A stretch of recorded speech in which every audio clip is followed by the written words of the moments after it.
in. Okay, do a proper share here now.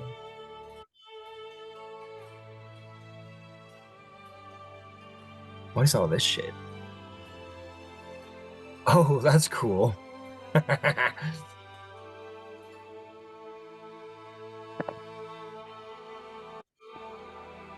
Let's see if this does any. Tell me what this looks like.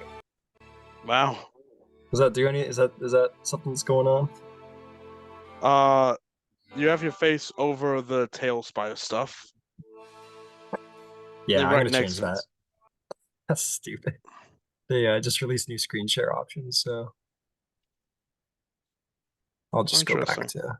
I'll go back to the original. Oh, now I'm not sharing the correct screen. This day's going well, as far as so everyone. Tech I'm sure issues. There we go. better. Okay, here we go. Here we go. Here we go. Here we go. So welcome back. We all find ourselves in Tal'Dorei Reborn, and in Emon, of all places. In the rousing spark, even still. And you guys had a lot of stuff you got up to yesterday. You guys had a big day. On top of the stuff you did previously, meeting Creighton Grimthorn and agreeing to be signed up for the gladiatorial underground fight club called Brawlers League.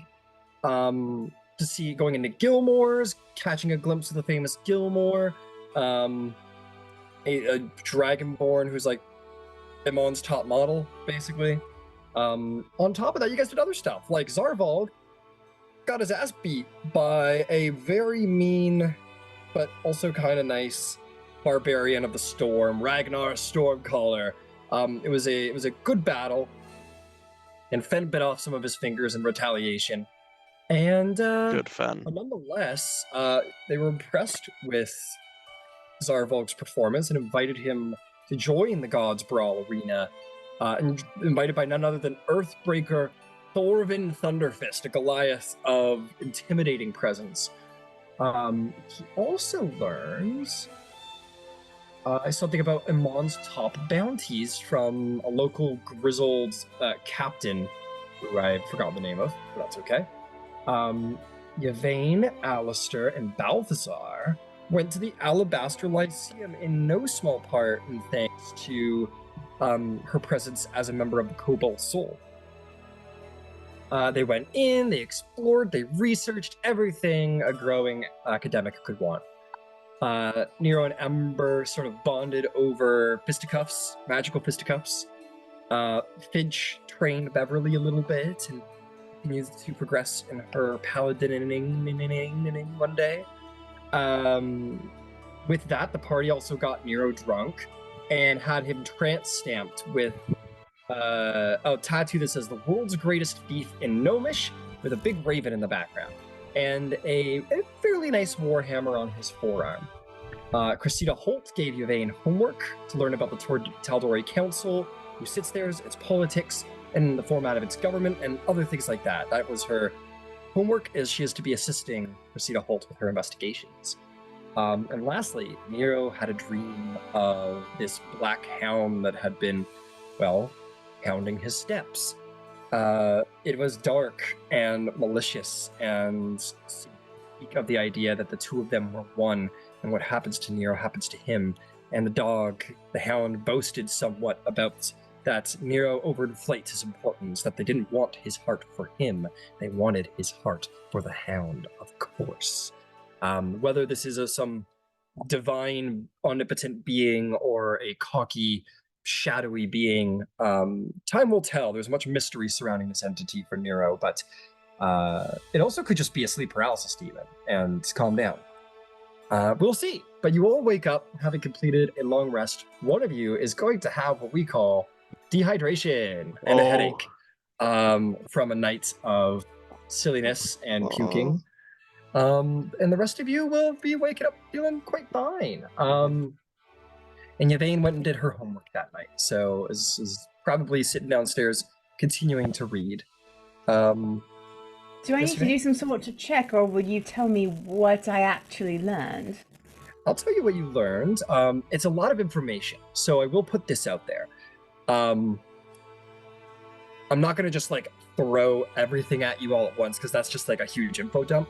I'm happy to disclose some of it if you have specific questions, but essentially how I'm going to treat is that going forward, if you have any questions concerning the Tal'Dorei Council, you know, any of those things, politics, government, the people who sit there, you'll have advantage on any checks to understand that, if I would think it to have been within Cressida Holt's notes. They are extensive. But if you have any initial questions, I would be happy to answer them. No, that just gives me an idea. I didn't know if you were going to, like, above the table, I didn't know if you were going to be like, read these wikis, you know this, which would have been another way to do it. So I just wanted to see how that worked, since I had a thing. Yep. On the same thing, kind of above the table, I've got 2 books. Mr. Tal'Dorei and The Calamity. Purchase these from the book dealer. Yep.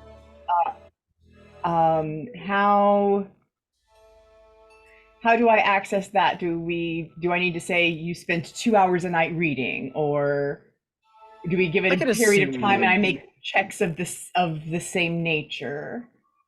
Well, these are like books of specific knowledge. So if you want to like say you use your like if you're like going to bed, you're like, I got 2 hours of downtime. I'll read this book and then I'll tell you its contents. Cressida Holt's it's not a story. It's very like, it's a dossier. It's an intelligence report. So it's a little more, not as interesting, I think, for me to just sit here and spout knowledge of. So I'll happily answer questions, and you'll get that advantage for the next little while. As long as the information's fresh in your mind. The last kind of bookkeeping sort of thing. How long is it going to take me to learn scribing? Like, I know how long I've spent, but I don't know, like, am I giving him 2 gold a day until I die? I just don't know how long I'm doing it. Make me, what's your intelligence modifier? 1.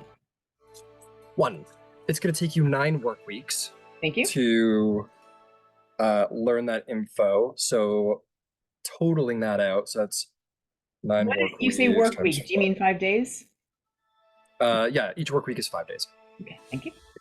So 45 work days. Weeks times 5, 45 days, right? Times 8 hours, so that's 360 hours. So when we were on the road and like, okay, you've got a day of training, was that an 8-hour day?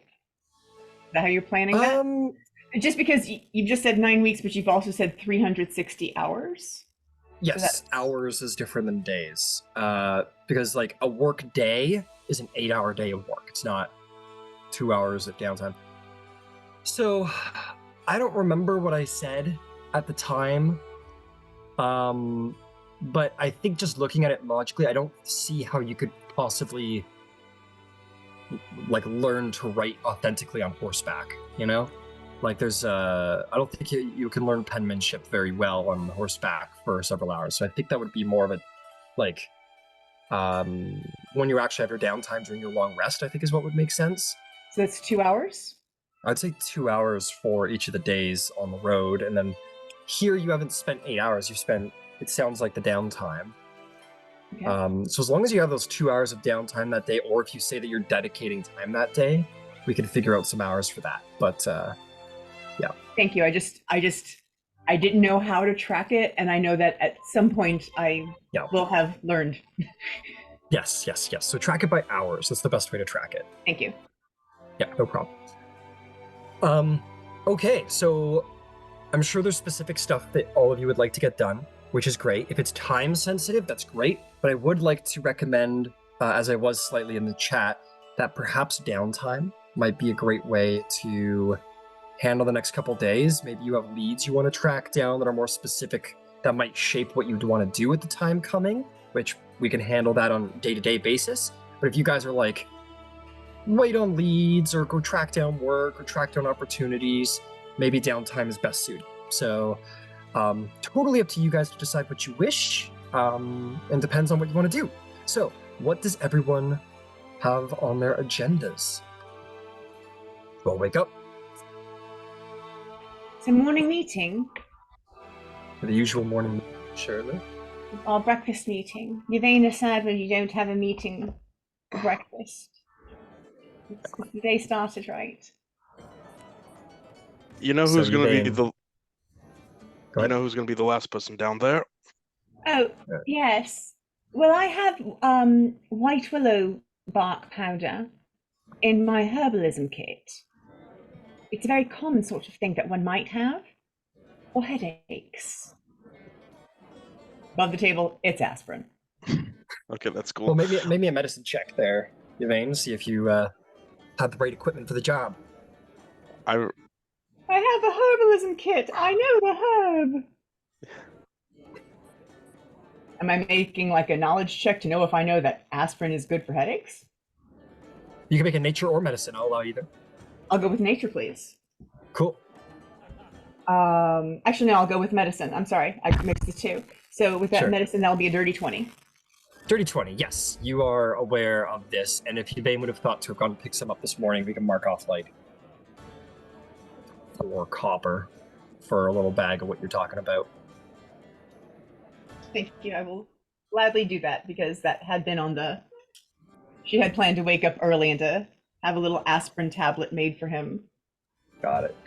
So I'll say Zarvolg comes down this morning before everybody else, and you're there, Yvain, reading your book, and maybe just having come in with your stuff. He goes, "Good morning, witch."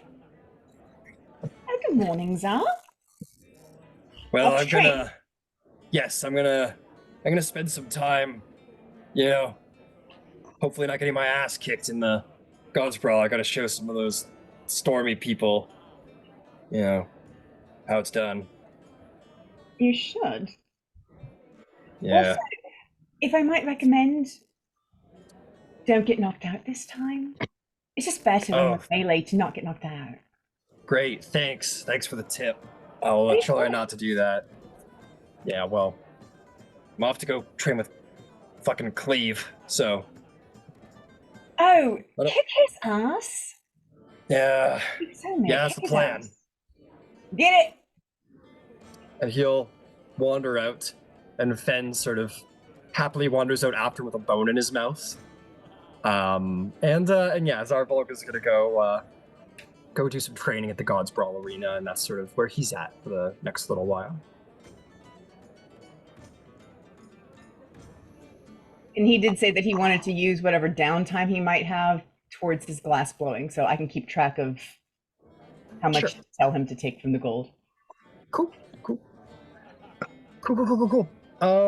Okay, so with that, everybody trickles in. I imagine Ember and Finch are next.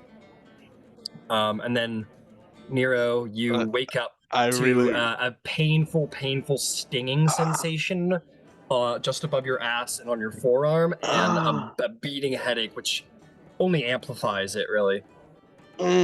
Oh God! Because he doesn't really. He remember the last thing he remembers is that besides the dream, he was just drinking with everybody. You just remember drinking at the bar and having a good time. They're feeding you drinks, and they all were smiling, and then you just kind of woke up this morning. Or you had your dream, and then you woke up this morning. So for all intents and purposes, you kind of you're drinking, you're getting way more drunk, you sort of black out, have a crazy dog vision, and then wake up in pain. You can hear visible moans of pain from the hallways, and maybe you'll slightly hear them downstairs, like, what happened? Is there light coming through the windows? Of course. How bright is the light? Let's find out. Let's do the. Oh yeah, let me druid craft the weather. Oh, actually, it's actually today is a rainy day. It's a rainy, slightly stormy day. In fact. Okay, he's gonna put on something like his head is throbbing, like he cannot focus at all, fucking all. Oh yeah, like the pain. You sort of, I've had a morning like this. You sort of wake up and go, ow, what the fuck, and you don't immediately notice the pain. You're like, what the fuck, like, no memory. As that's happening, and we're all gathering, I think I'll walk past him, and I'll put my hand on his shoulder as I'm saying good morning to everybody, and I'm gonna cast healing hands on him. which is Healing like hands. it's a 6 points of healing. Okay. So I will say, I can maybe a use lay quick on medicine. Yeah, maybe a quick medicine or Arcana check, your choice. Yeah, I'm like I imagine I'm in the hallway. There's Finch is like walking past me, I guess. Sure. Let's go with medicine because that's only -1. Okay. 13 -1, 12. 12. Yeah, he just had a long rest, so as far as damage goes, he's fine. But he has exhaustion for the alcohol still poison in his veins. So what you would want to do if you wanted to provide some relief is the 5 points from lay on hand to sort of alleviate whatever lingering poisons are inside him. I was debating between the two. Then yes, I will do that. All right. Finch walks by and is like, "Platinum Dragon," and maybe not, but skeleton puts a hand on you, and you feel you would have had a point of exhaustion, but you feel suddenly the headache just dissipates. Your joints don't hurt quite as intensely. The stinging remains in your arm and just above your ass, but your headache largely disappears. Thanks, Finch. Oh God, damn my tits! Look, Finch, please help me. Please help me. What happened last night? Nero, where Like, you usually sit, there's 2 white pills that are bitter as fuck. Take both of them, but just knock them back and drink a full glass of water. Take care of whatever remnants of a headache you have. You drank a lot is what happened. Okay, I'll be down in a sec. Thank you. And he runs back inside to get presentable. And he comes back down. And you come back down. And he just, these will help. Do not chew them. They taste awful. They're terribly bitter. Put them in the back of your throat as much as you can. Swallow quickly with a gulp of water. Then drink the rest of the water at your own pace. Can I do an insight check to make sure You can, and I will say, pill form isn't really used on the Sorko, so Yvain's kind of what is this? doctor in this, which is maybe it's like an Ashari thing, maybe, but certainly not a public medicine thing. So you're like, what the fuck? Make me a insight or medicine check. Insights. No, They learned that they stamp them into little bitty bits. It's easier to eat them because they taste awful. 18. It doesn't 18. have to be that way. You don't think there's anything nefarious going on. It's a little strange, but then again, so is everyone at the table. If we wanted to kill you, we would have already done it by now. So just trust her and take the pills. Okay. Yvain looks at Ember and goes, "What do you mean it doesn't have to taste bad?" And she'll actually put one for you. And I'm like, it won't hurt you if you eat it, but I promise you it's terrible. I don't think you're like that with sugar. Let me pop out to the kitchen and I'll be back in 2 shakes. I'll actually give him some in powder form, and I said, "This may be easier for use," and she'll give you the rest of what she has. Guys. And as Nero just sits there, eating whatever plates, whatever food's good for a hangover. He ordered the anti-hangover special from Emma, I guess. You should have put it like a piece of cheese, right? Like you give dog medicine, right? Like we should have put Nero's aspirin in the cheese. I may need a bit hair of the dog that bit me. And then Nero just realizes what he said. Quit sweating. Guys, Yvain, Finch, what the fuck happened last night? She already said you drank a lot. That's fine. It all happens. I remember, and I show them, I remember I have a tattoo and my ass is burning. What the hell's going on? You have a tattoo, and all right. So I'm not really that kind of doctor, but there's got to be someone in Emon who can see if your ass is burning. That's Got you. Got him. I do not remember you hooking up with anyone. That I didn't witness. And usually it takes a little bit longer for that sort of thing to get to the burning, from what I've heard. But Nero has gotten tattoos before. Would he know that burning on the back of his ass? Make me a medicine or insight check. Okay. Medicine check this time.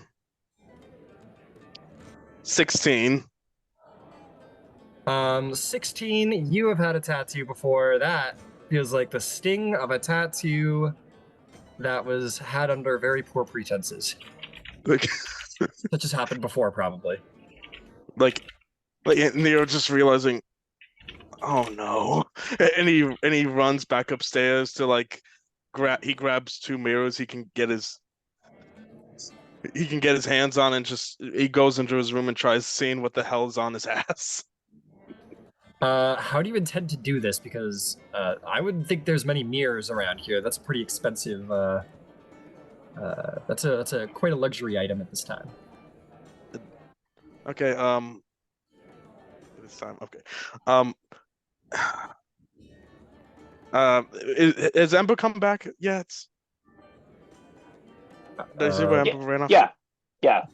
I just got up and went to the kitchen. Takes about 15 minutes, and Ember is going to come back with Yvain's headache powder and a equally large amount of sugar and orange zest that had been mortal and pestled to a fine powder. Okay.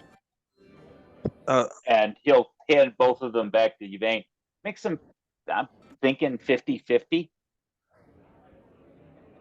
Dip your finger into this one. It's actually pretty good. Did you try the other though? I mean, it's horribly bitter. It's like if bitter was the person. I have no doubt in my mind. That's why I thought that this would smooth that out. Yeah. So Yvain's gonna at some point probably take all of that and try to make a little aspirin chewable, like a children's aspirin chewable. Make the first Flintstone Like vitamins. a Flintstone vitamin, yeah. Yvain invents Flintstone vitamins. Yeah, you guys kind of, Ember and Yvain start getting into little testing medicines in the kitchen. Sure. Ember? Yeah. Could you step outside with me for a moment? I need your help. Sure. With something to the stables. Sure. Yeah, the moment they leave, like the moment that door closes, I think Yvain probably just busts flat. Oh, we all do. We all do. I think the table next to you that has like Allister, Balthazar, and Camellia, I think they all start laughing as well as they were keenly watching the whole situation transpire. We go out. Yeah, Allister, like everybody knows but me now. Okay. Yeah, as we go out to the stables, Nero explains the situation to their Ember, and he says, "Hey, look, can you?" And this is an awkward question, but just can you look at my ass for a second? And real close, real quick. Being equal.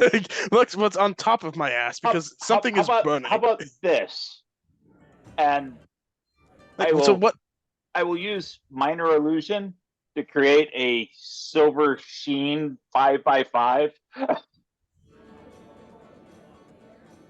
don't know if that'll work or not. It might.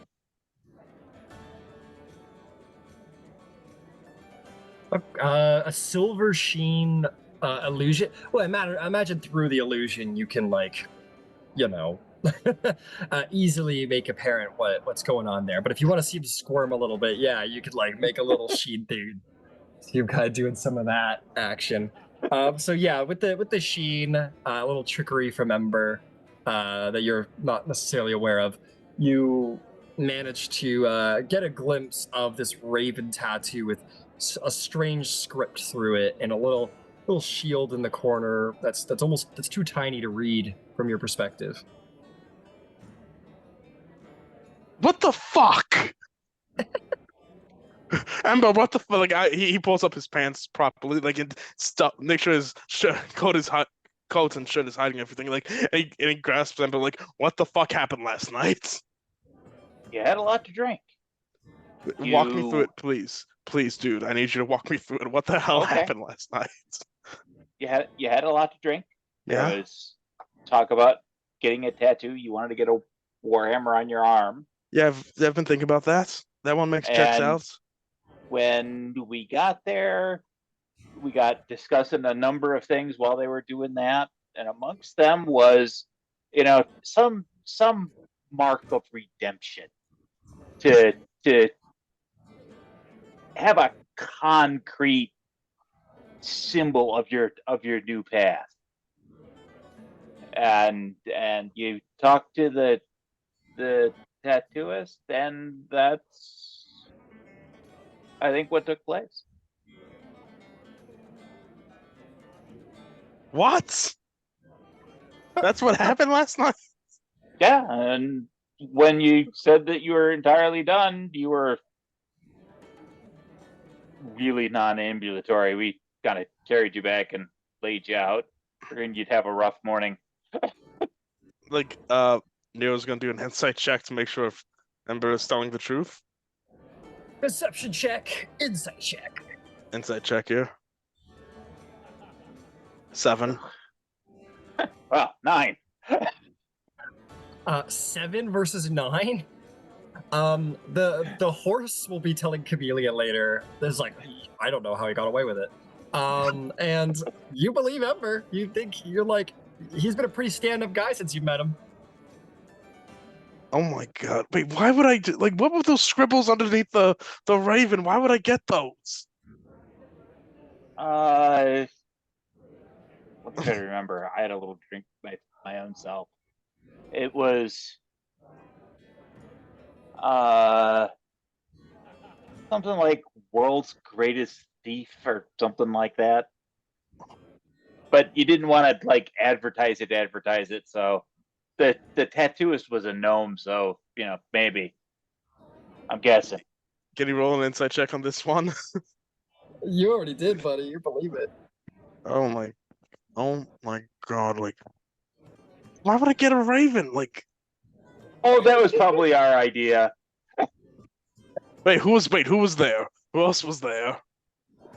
You, me, a little gnome tattoo lady was there. But Zar, Oh yeah. Zar, Yeah, Yvain, who else? Zar was there. He helped get you settled in the chair. Very kind of him.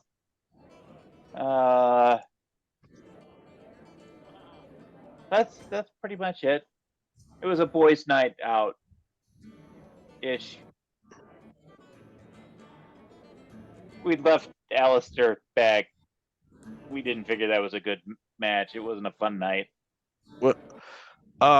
Ember, where would I find this tattoo parlor? Oh, it's down on the docks. Gonna go straight, hang a left. It's a couple of streets, hang a right. Couple more streets. Alleyway on the left, and it's like the third door on the right off the alley. I don't remember its name. Is Ember telling the truth around here? Make I'll allow you one for this one. Make an insight check. Oh, no. Versus persuasion. If Ember, you are indeed leading a Oh, yeah. direction.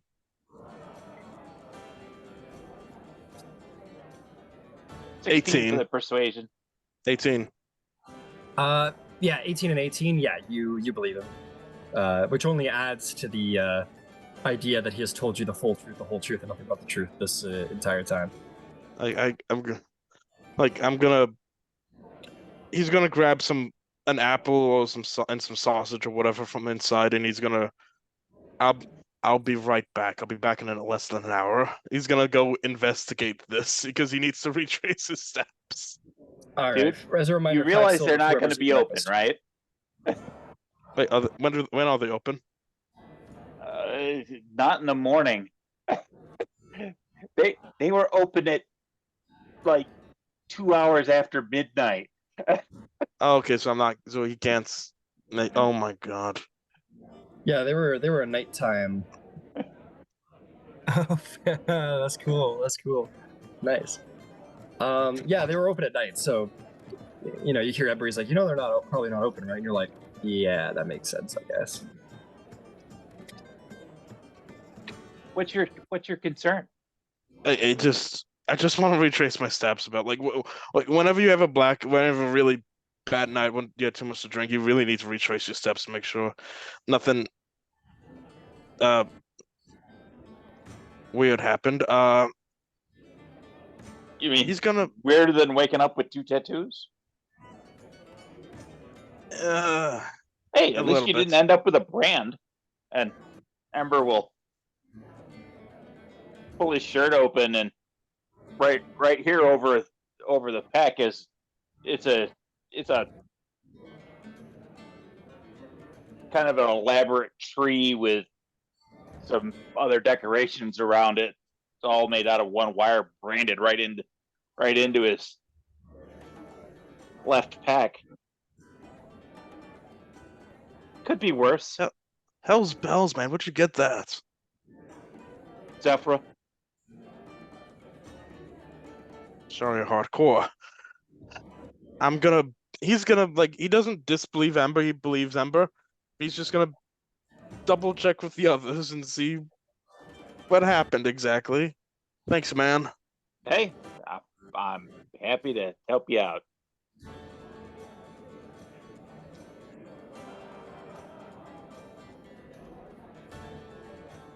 And he'll go. Let's get you something to eat, because Yeah, he's gonna. That'll help with the confusion. Yeah, he's gonna grab something to eat and ask the others. Hey, Finch, Yvain, what happened last night exactly? And he tries to just let them talk without Ember interrupting them. Do you have amnesia? You already asked us this question this morning. We told you had a lot to drink. Yeah, but what happened afterwards? You got a tattoo. Details. I'm eager for details, please. I'm gonna say that you guys we're gonna skip that because you've already asked Ember and you trust what Ember has had to say. Okay. So seeking the truth and the lies is sort of metagaming at this point. Okay, fair points. So anyway, Nero, you transfix upon your midnight adventure last night. Is there anything else anyone would like to discuss or do tonight? Okay, or today, this morning? Somebody else besides Nero, maybe at this moment? Okay. Well, I don't know about anybody else, but I know I'd like to get the letter of introduction in process, because that's going to take some time. So a visit to the Cloud Top district. Yeah. You're muted, by the way, Yvain. We can't hear a word you're saying, Garvin.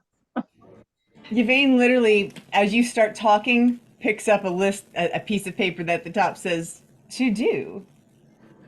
I love it so much. And the second item on that list is the Arcana Panasophical.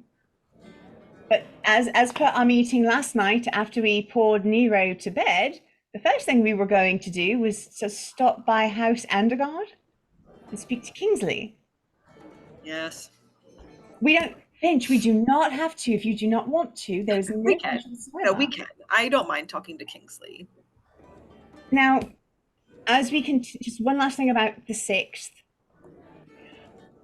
I love this idea of you fighting with your brother Kingsley. I do, with every ounce of my being. I feel less something when I think of you, say, fighting with Xander, who is lovely, by the way, Finch, just a lovely soul. You don't have to mask that. I mean, he is, but also going through a lot right now.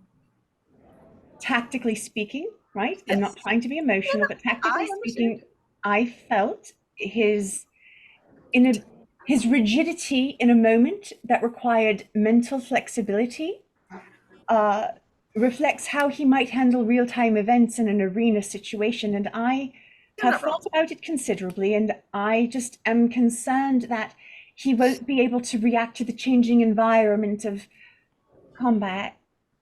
I don't mean to sound like a shithead, I'm sorry. Nope. You don't. That is a valid point. And I feel like at this juncture, I haven't had the opportunity to speak with him anyway, so I'm not exactly sure what the the full breadth of the dark and moody vibe is. I feel like I have like a high level idea when we were there the other day, but until I have the opportunity to actually speak with him, I feel like I'm just going to leave him be. Why did you all think he's goth? He's just, I can't not think of him as goth with like the swoopy hair and. he's just he's just going through. It's just a phase. What a face! God, baby, we know, it's all right. We just don't necessarily want you watching our backs. It's all. Right? We want you to have the time to deal with. It's not me. Well, that's not me right now, anyway. Like the last thing Irene wants to do is hurt your feelings or his feelings, because like she's had this whole, like she has thought so much about Xander and about how, well, we can talk about that later.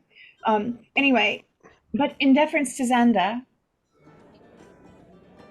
if you're going to speak to either of your other brothers, make sure he couldn't find out. Why? Because if he thought you asked everyone but him, then that could make him more. Oh no! Yeah, it will make him upset. No, I'll just talk right to Kingsley. Right. And if he is not interested or willing or able, because I'm curious if this is something he's even heard of. I'd be surprised if it wasn't. But if it's not, or he has no interest, then we have plenty of other individuals that we can make the request from. And then the last point, Zar is training today at the God's Brawl, but before he left, he mentioned that there's a person there named Ragnar who is missing 2 fingers because of Fen, but did knock him on his ass, and he does respect that. So he did want to put him forward as a possibility for our 6th in his absence as he trains. Somebody from the God's Brawl arena. Right, Finch, I am conveying information honestly. Yeah, no, like they're lovely, but they also beat each. He's missing 2 fingers. Is it right to make someone work when they're in? I mean, shouldn't he be on disability or something? Should go on short-term disability. Jesus, this is fucking American Idol. Right. Let's calm down. He kicked his ass. He kicked your Ranger's ass. Ember and Nero are listening to all this, right? Yeah, I guess we press for that. So then we do have other options. Let's go talk to Kingsley first, because there's no reason to speak further if we can't have our first, who's the person of Finch's choice. Like, this is the person you're standing shoulder to shoulder with. My vote. Yeah, you have my vote. Whatever you want. We'll go consult Kingsley first, and then we can go. Yeah. Yes, an Andegard. Okay. And then after that, we'll be going to the Scar of the Cinder King to speak to Mara and to check for clues. Yeah. I am not as good a tracker as Zar, but I'm not awful. I'm better as a wolf, though. I'm going to have to shift and probably find a piece of Darnbur to. Shit, I don't know. I'll have to tell you later. Well, I would be shocked if it was a tracking piece that quick. I mean, he's been out and loose for 25 years. I know. Or more. So. Well, but I wasn't reading. I was thinking about this, and I just want to make sure we're prepared. Oh, absolutely. Absolutely. Nero raises his hand. We've been eating this whole time, so. Oh, yeah. What's on your mind, boss? First of all, I'm not the boss, but thank you. Just a few quick thoughts. Finch, your brother, the younger one, Xander, right? Xander, yes. Xander, Well, okay. yes, he's the youngest brother. He, Sure, he was the one the other day who was chasing after the cut press. he was. Okay, cool. Like, I haven't met the guy yet, but from the way you describe him, it sounds like you're not on the best of terms with him. It's not that I'm not. I mean, my reason for leaving was a little complicated. I feel like he's not on good terms with me. I see. Well, I'm just a lowly former pickpocket, but if you want any advice, in my experience, there's nothing better to mending old scars than punching people in the face together. It's worth considering. Might be the wisest thing Nero ever said. I don't disagree. I'm just not sure exactly where he stands at this point. Like I said, I haven't had the opportunity to have a private moment with him. I've been giving him his space, and I respect that. It doesn't really seem like he's interested at this point in time in having a conversation with me, so I didn't want to force it. If between now and then that comes up, we can cross that bridge when we get there. Okay. I'm just saying. I'm just giving my thoughts. Yeah, I don't disagree. I'm not a dynasty I'm not from a dynastical family. In case you missed it. And Well, not all dynasties are good. yeah. Fair. Yeah. Oh yeah, most of them are assholes. Not your family, Finch. I'm sure they're great. They have their moments. I don't know. I would say our first criteria, since the stakes are what they are, is not just right chemistry, but also the right set of skills for the arena as it will be, you know? It's not exactly a bar brawl. I mean, with that said, one thing to put out there is that all of my brothers are paladins. Yeah, so we'll be getting an almost identical skill set to mine. So I don't know if it's worth I'm not saying I don't want to ask my family, but if we're looking for diversity, then maybe they aren't the first people that we should be consulting if we're looking for something else, some other utilities. I could make an argument that we should have somebody with no magical ability. Every single one of us in some way is powered by the other, and there are ways to shut that down. So it wouldn't be bad to have one person who couldn't be shut down in that particular way. Again, there's many criteria. It's just something to throw out there. So someone who is more or less what? A barbarian, perhaps? Yeah, a barbarian, perhaps. Or or a fighter or a rogue. Jewel. I mean, you guys can look around for recruits, even do you know if you what I'm don't saying? know Like, we them. could get someone Dexy. If you don't know any... Oh, okay, never mind. I see where you've been steering this conversation. Never mind, I take it back. I mean, if you... I was gonna say, if you guys wanted to look for, other recruits and champions around, who knows what kind of adventurers are around Emon looking for something fun to do. If you're looking for someone good who's Dexy and good with a knife, I could ask Jasper. He could point someone our way. No. But thank you.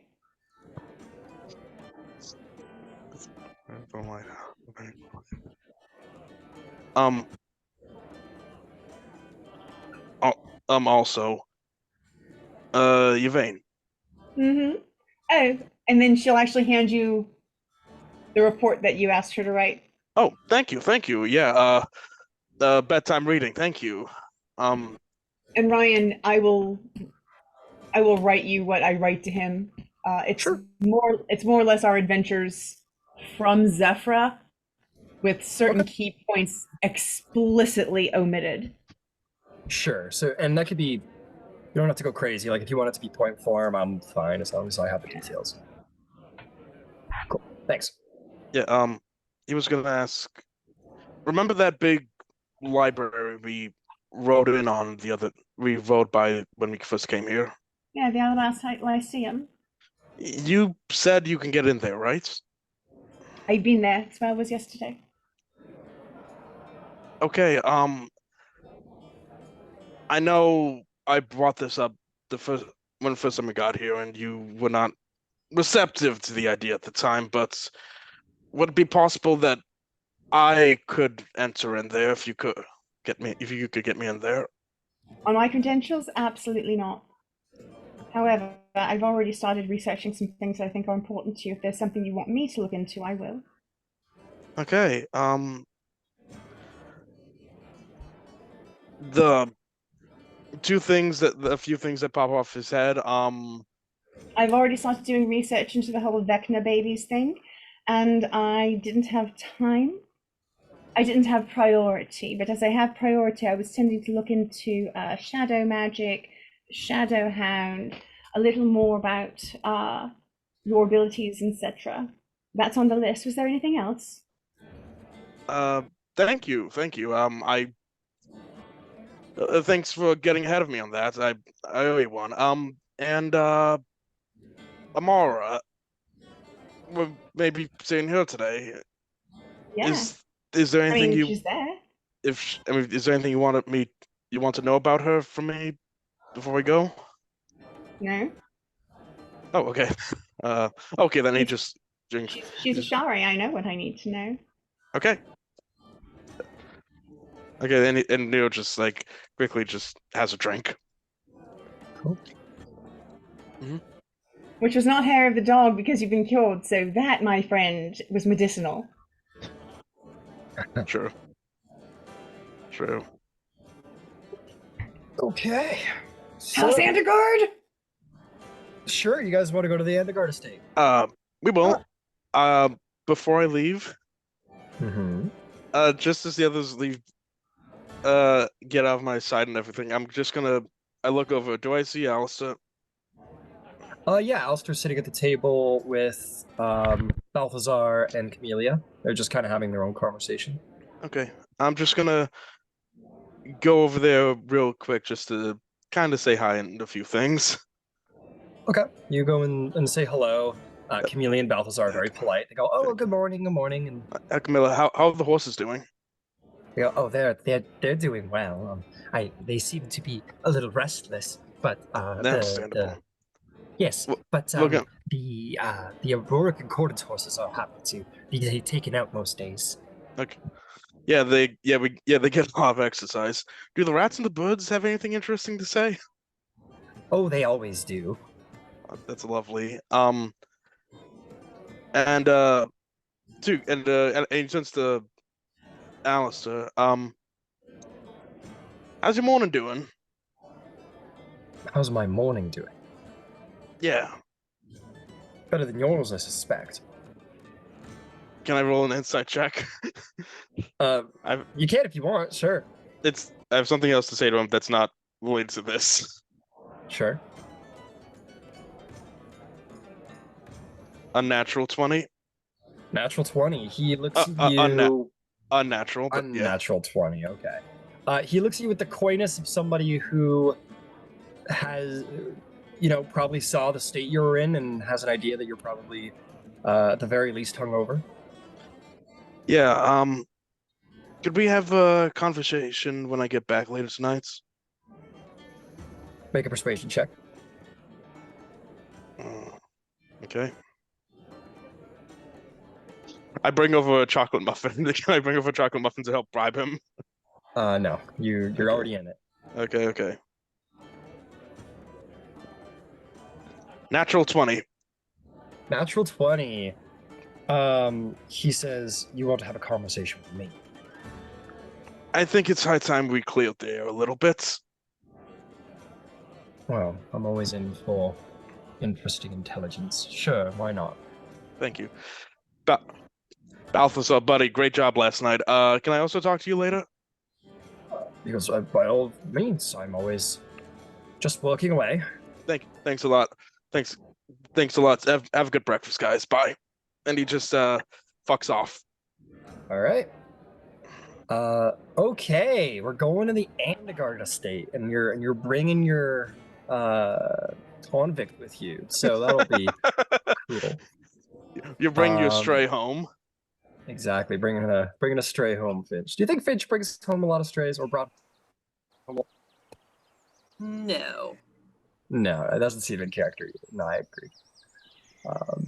I'm I a gotta first hide some of these people because your house is not nearly this full of individuals anymore. Oh man, all my fucking Well, we'll see who's at home because I guess the it'll help me decide. Cressida's just everywhere. I'm always every breath you take. Right? Peeking out from behind some shit. There are multiple Exactly. Cressidas. Like that Jesus meme. Yeah. Exactly. Yeah. There are multiple Cressidas. They're all triplets or whatever. Man, Gabriel, those are the two that I need to be working. They're the only ones who live here. Or Lady Kima. I mean, Lady Kima's off. Just probably banging her wife or something. Who is this? Yeah. Xander. I guess Maybe she's here. home. That's probably right. So I'm just getting rid of some folks here because there isn't exactly a party happening. Get out of here. Be gone, be gone, You be gone. damn dirty apes. I'll have to find a new mini for Gabriel, which I'll find presently. But yeah, you come to the estate, door opens, the servants let you in, Finch. I don't know. I gotta say, I don't think Kinsley's here. Actually, you know what? You probably go to the door, and the servants will say, Master Finch, welcome home. I'm sorry to say that none of your family are in, if that is why you are present, but by all means, your room is made up for you if you require it. I appreciate that. Where is everybody? Do you know? Well, your father, I believe, had joined the Emon delegation, so he should be in the Cloudtop district. I imagine Kingsley being an officer of the guard. He is probably at the Platinum Temple, or they certainly know where to find him today. And the rest of your brothers, well, they are the adventurous sort, so it's any telling where they are in Emon. But I happen to know that Xander and Antero should be here this evening for dinner with your father. Oh, okay. Good to know. We will return then, perhaps. I appreciate the information. Of course, Master Finch. Is there anything else I may do for you? I think we're good. And I'll turn to the party and I'll just kind of give them a look like we're not going to get what we need right now. So we can turn around and head on out. Yeah, I guess Platinum Temple too. But yeah. Yeah, unfortunately, they do have jobs and stuff. They keep busy. They don't just hang around at home. I was looking at it. I'm like, wait a second. These are all paladins and delegates of important governments. They're not at home on the middle. Wait a minute. On a weekday? Yeah, they're off being busy, helpful people to society and all. Confirming that today is the 9th of Curacao. Let's take a look. Today's the 10th. It's the 10th? No problem. Nope. It's the 10th. By my record. F! I lost today. Thank you. No problem. You always ask me, and we're not always in line. It freaks me out. So I'm like, fuck, have I fucked up? But I think I keep a pretty accurate calendar. I don't keep calendars at all, so you're ahead of me. I don't know how you keep. I wouldn't be able to keep track of shit if I didn't keep a calendar. But anyway, so what next? The Enderguards are all off doing their things, being busy, upstanding citizens. What about all of you? It was always the Cloudtop district next. Your father's there. My dad is there. Papa. I feel like we don't. But Kingsley is also there. That's what they said. Kingsley would be platinum. Yeah, he would be in the. He would be in the. Yeah, so he is one of the officers of the arms of Emon. So he would probably be possibly at the temple. And I have mixed opinions about just showing up to a place of worship. And disrupting what's happening there. No, we can go to the. I'll tell you what. Roll me a d20, and we'll see where Kingsley's stationed, because chances are you might be in charge of your father's the delegation's security if your dad's a delegate. Oh, could be. Let's see here. Ooh, yeah. 11.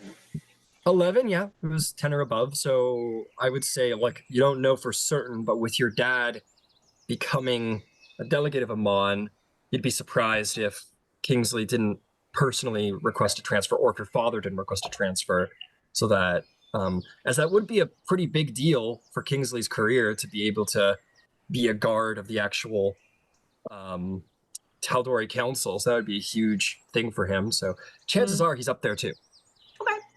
Yeah, if I have like an inclination that that's like where he could possibly be, since he didn't like not trying to like metagame, but like since he didn't like explicitly say, I feel like I would just like suggest that we go to the Clawtop district, and with the hopes that like perhaps he's there. My guess would be like and I'll convey that to the party. Like my guess would be like there's a chance that you know, he'd be patrolling with my father, considering his new position, so we may luck out. And if not, we can check the temple. Awesome. That sounds good to me. Nero just kind of catches what you say, but nods along because he's kind of blown away by just how rich your family is. At the very least, well connected. Yeah, like, holy shit, you're rich. I'm not thinking of anything. Like, Nero just sees Finch having that look up at him. Like, I don't have my hands on anything. I promise. Yeah, I mean, I recognize that. I feel like I acknowledge that I come from like a family of privilege. I feel like that's just never been something that I've personally like paid attention to. But at the same time, I'm not ignorant to the fact of like the life that I grew up in. So you're not wrong. Quick question, Finch. On our way over to wherever we're going, is it true that rich people keep stacks and stacks of books just to show off to people, but never actually read them? Oh no, I read them all. Okay then. Same can't be said for your brothers. Right? Yeah, I don't even know if they can read. Like a grog in the alphabet. That's funny. Yeah, all the scripture they heard of was oral for sure. Yeah. They didn't read that. Exactly. That's really funny. They all have 6 intelligence. Cinder doesn't look that emo. I'm posting the picture of him. Look at him. He's got no, he doesn't. He doesn't. It's more of like the imagery It's that his we painted because of his vibe. mood, his vibe. It's his vibe. He's a little moody because the youngest. He's now the youngest by station, and it sucks. So instead of being happy for his sibling who literally fell in a battle versus a like really dude, like come on now. Jealousy's a thing, man, especially among siblings. Come on. Among these siblings, I absolutely believe it. Especially about siblings. Yeah, a family that is like loyal to the Platinum Dragon, which is a very, I don't want to say competitive, but kind of competitive. You know, when they come to their valor and such, their deeds of holiness and greatness. Yeah. But anyway, we're going to the cloud top now. We're gonna try and track down Daddy-O and Big Brother and whatever else. We also have to go to the Arcana Philosophical to drop this note off. So we were going to the cloud top anyway. Going to cloud top anyway. We wanted to see if not like to get in front of Aurora, but like if we could like get on her short list. Yeah, you got some stuff to do up there, and you stayed up all night. Not all night, but you stayed up, Yvain, and you read, and you got lore. You know about this place. You're like the expert of the group, which is pretty cool. Hey, Finch, how does it feel to be a part of the most well-connected and probably wealthy family in the group? A lot of anxiety. Fair enough. No pressure. No pressure at all. No pressure. Okay, I'm just gonna pop open a brand new setting. I'm gonna give you guys your handout to the Cloudwatch Palace, because that's where you're fucking going. La! Congratulations. All right, I need to make some changes, but we'll do that later. Cloudwatch Palace. Don't show them my cool stuff yet. Don't throw them my action figures. Okay, I just need to set it up right. No, it's okay. I got it aimed not at it. It's fine. Music. We need cool music because you're going to a cool place. You know what? Actually, this might be a good time for the Tal'Dorei Reborn album. Probably has a nice little ambient track in there for me. Ooh, there's an album. I didn't know that. Oh yeah, that's what I play at the beginning of every thing is the Welcome to Tal'Dorei campaign album. Let's see.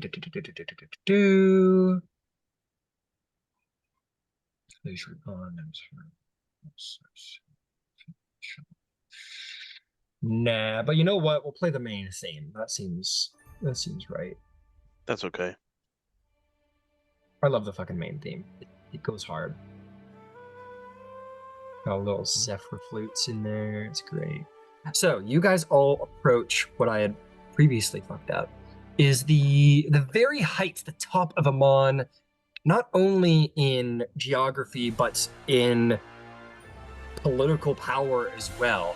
You find yourself none other than the Cloud Watch Palace, the place of the height of importance in all of Tal'Dorei.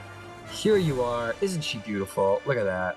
Look at that, folks. Let's give her a round of applause for being so beautiful. And reconstructed after the fall, after it was destroyed by Thordak, the Cinder King. It was quickly restored, as any locals would know, Ember and Finch being you, by the League of Miracles. They quickly put the palace back together with some renovations and changes, but they put it back together after Emon needed to be reconstructed. There's plenty of shit going on here. Yeah, I haven't dropped everything. But you guys find yourselves here. Congratulations. What do you do? Where are you going? I haven't placed all the minis just because who knows what events are happening. But you see the armies of Emon are here. Their most elite warriors are here. You see politicians from faraway lands. You see dwarves talking with different people, mingling with elves. Some more simple folk, but still have the presentation of a delegate. This is a place of extreme political, I don't want to say tension, but excitement, let's call it. A very, very important place in Emon. And you see a little, why not? You see a little airship land nearby on the nearby airship landing off to the side. And the Cloud Watch is yours to explore. I assume you're going to the front gates? Yeah. Or you're going to the main doors or whatever? Yeah, as we ride our way up to the front doors, Nero just kind of looks taken aback by the flying ship and thinks to himself, yeah, I'm getting up in one of those things one of these days. I'm doing that before I die. Fair enough. Fair enough. That's a fine goal. And Nero also tries not to look too impressed personally, because despite him indeed being impressed by what he's seen around him. Make me a performance or deception check to hide your excitement. He's also somewhat nervous because, like, he's kind of very much not welcome here usually. Absolutely not.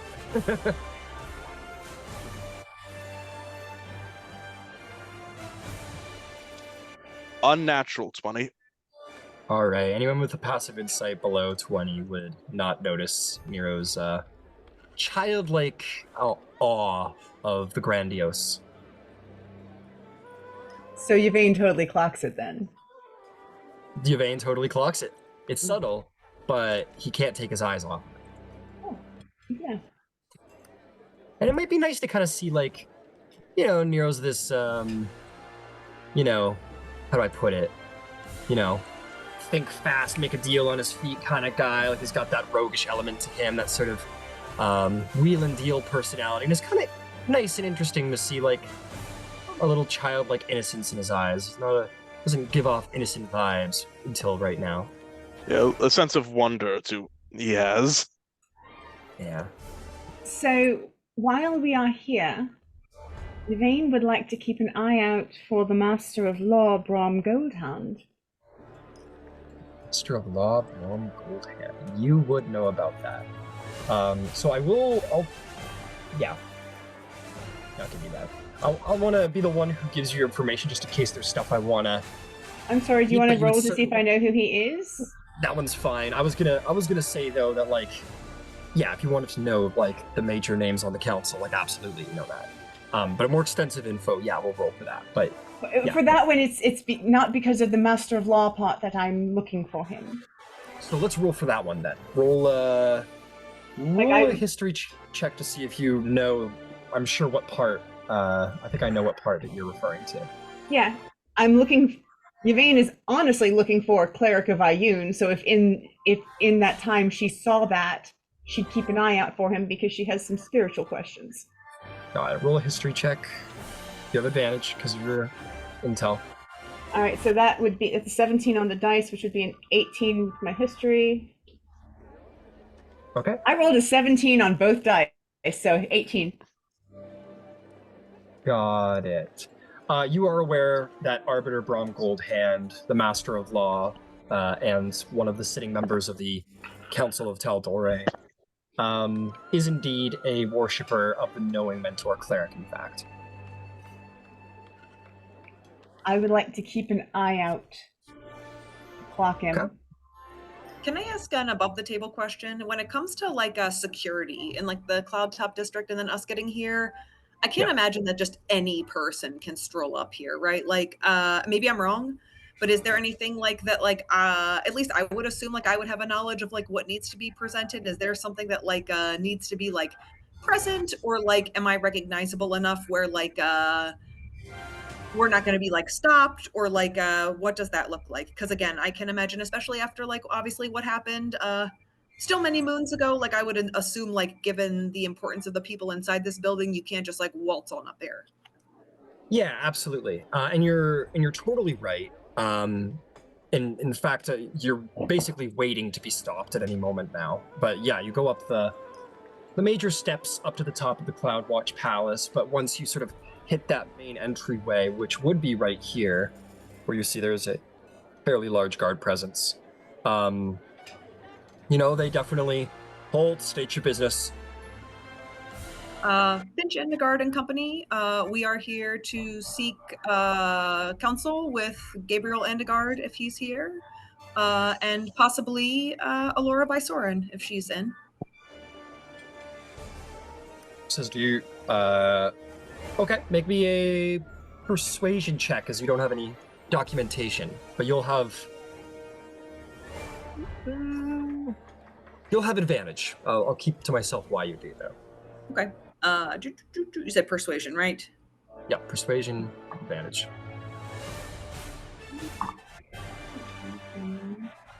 24. The guard says, Finch Endegard, bows his head, and then looks up at you and says, by all means, you're most welcome within inside. Excuse me.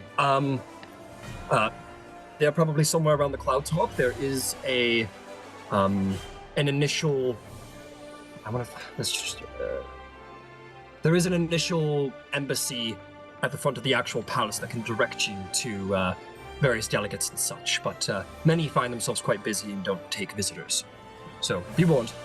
Understood. Yes. No, I'm not certain if what their schedules are, but just hoping. Thank you. I appreciate it. We'll just like walk on in. All right, you are welcomed within. Seemingly allowed to be armed, which is cool. And you walk within. Nero is shocked Seemingly he's not being trusted. searched. Like, No, yeah, they don't know. You walk in. You probably walk up to here. They probably hit you with a second checkpoint where they say the same thing, but they let you through as you seem to know your business quite well. And the doors to the Cloud Watch Palace open before you, which is pretty sweet. You step within, and you see the main entrance hall. This isn't all a one-to-one, but such as it is. Man, forgot to update the palace here because all my mods got screwed up, but it's fine. You see a number of people. Like, again, you see dwarves, you see gnomes, you see elves, you see people from all the various far parts of Emon, and you also see this very helpful little informational desk off to the side here. And they very quickly Customer service counter. It's basically a customer service counter, but it's more meant for some reason they don't reach higher than the table, but I didn't design this place. But yeah, it's basically a place where all, it's an embassy, but where all the people sort of coming in need information, yeah, they go there. I guess this is a question for you. I can't imagine that this would be like my first time like having been here.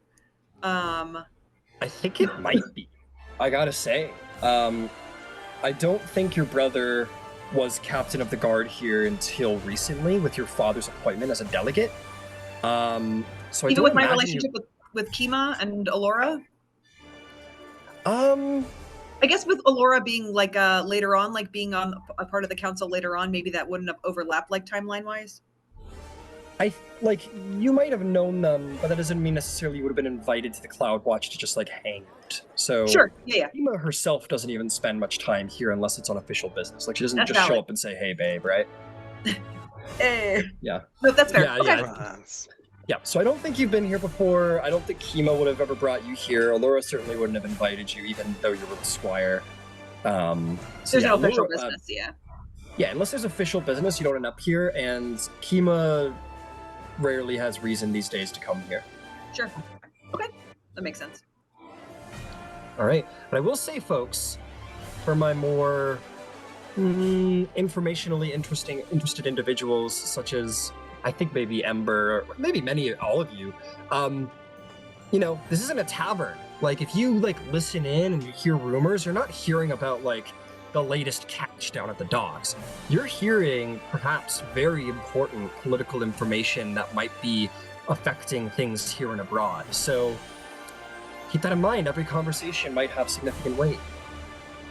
But anyway, Finch, you I assume step up to the to the desk here. Mm-hmm. Yes. So beforehand, I'll turn to the party and I'll just say, just so we're on the same page here, are we trying to because I know we're not actually looking for my father. We're curious if my brother might be here. Do we want to see if we can seek? I mean, I highly doubt we can just go in and see Aurora, but would we like to prioritize that first and then see if what the situation is with my brother on the back end, since I think finding Aurora is a little bit more important. Yeah, why not Absolutely. both? And we have the letter for Aurora. Oh, sorry, Ember. Yeah, we absolutely have that. That's right, Yvain, you have a letter, right? Ember has the letter. Oh. Well, it's the letter on our behest for Aurora as a method of introduction. Okay. Yeah, we actually have something on paper that says we should be here, and it has her name on it, so it makes sense that we would do that first. Okay. All right, then I will prioritize that. And yes, I will step to the counter. Okay. A well-dressed steward of the palace addresses you and says, I am resisting every temptation to do the New Yorker smoker restaurant woman voice. Oh, like Roz from Monsters Inc? Please. What do you want, honey? No, definitely not for the honey, palace. how you doing? Hey, honey, how you doing? That's we're not doing that. Nothing. Some things must remain sacred. She says, welcome to the Cloudwatch Palace. How might I be of assistance? Yes, hi. My name is Finch Andegard, and I have here a letter for Miss Aurora Vysoren, and I'm wondering by what means we can get this to her personally. If you hand it over to me, I will be sure that it is put across the Arcanist's desk. Okay. And I will hand it over to her. She takes it. She, I don't know, pulls a box out from under the table or something, and opens it and puts it within, closes it. Maybe she marks a separate sheet of paper with a quick note and pins it to the page and puts it in a box under the desk. And says, is there anything else? Gabriel Andegard, is he in today? And if so, do you happen to know, or are you able to share his whereabouts or his schedule? Is he a delegate? He is, yes. Gabriel Andegard, Delegate Gabriel Andegard. I will send someone to fetch him on what business? So he is my father. I don't want to be disruptive. So if he is in council, there is absolutely no reason to fetch him. We can just and I'll turn to the party and just kind of see where we're at. Because I'm guessing we can't just wander around the Cloudtop district either, searching for my brother. No, yeah. Yeah, do you happen to know, like, is he like like Oh, if I he's do not not know. I spend much of my time behind this desk, so he may be at council, but I can certainly send a runner to pass along your meeting. It is quite common. that's not necessary. Like I said, I don't want to be a disruption. So if you don't mind, I'll just excuse myself and perhaps come back if there's anything else that we need. We're not trying to disrupt your day or my father's. Everyone here is very busy, as I can see. Very well. Is there anything else? I think that's all for the moment. Thank you so much for your help. Okay, have a pleasant day. Yes. Next, and she'll call, you turn around, and quickly a line has begun to queue of simple folk, servants, and other delegates, perhaps, all have business here. Sure. And yeah, you sort of turn away and find yourself sort of in the central place. You're probably right. You probably don't have the status to run Just, around like, wander the about, castle. Yeah, you probably do not have the status to sort of just wander amongst the palace with free reign at this point. But you're here, and certainly nobody's shooing you out. Did you have anything else you needed to talk about or do? I guess I'll just like reconvene with the party and I'll say, okay, obviously we don't want to disrupt my father, and I'm not even sure if my brother is here or not. I mean, we don't need to inquire about his interest in the Brawlers League anytime soon, just because we don't know when it's happening. So perhaps we could catch him another day. I feel like we've come to do what we've needed to get done, which is turn the letter over. I guess we could stay and take a look around for as much as they'll let us if you'd like, or we can go elsewhere. I've never been here. I just, even if I can just look, it's really May as well. lovely. I mean, we're here. Yeah. There's no reason to rush. Yvain would like to look in places where people are talking. Yvain, I roll heard for fuck. eavesdrop. What? Wait, places where people are what? Yeah, I think I heard what you heard, but I know what you mean. Okay, go ahead and roll Oh, I didn't me. say if you that. look- I meant chatting, talking, I know. We think we know what you meant. conversation. My brain. No, it's all good. It's all good. Yeah, you want to look around, see who is talking and doing stuff. By all means, go ahead and roll a perception check to see like what kind of folks you see around. All right.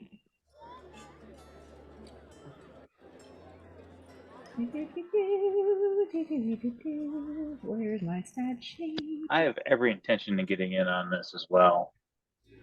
You can go for it, my friend. No problem. Nero's board. Oh, and I have wait. advantage, so that was a 17.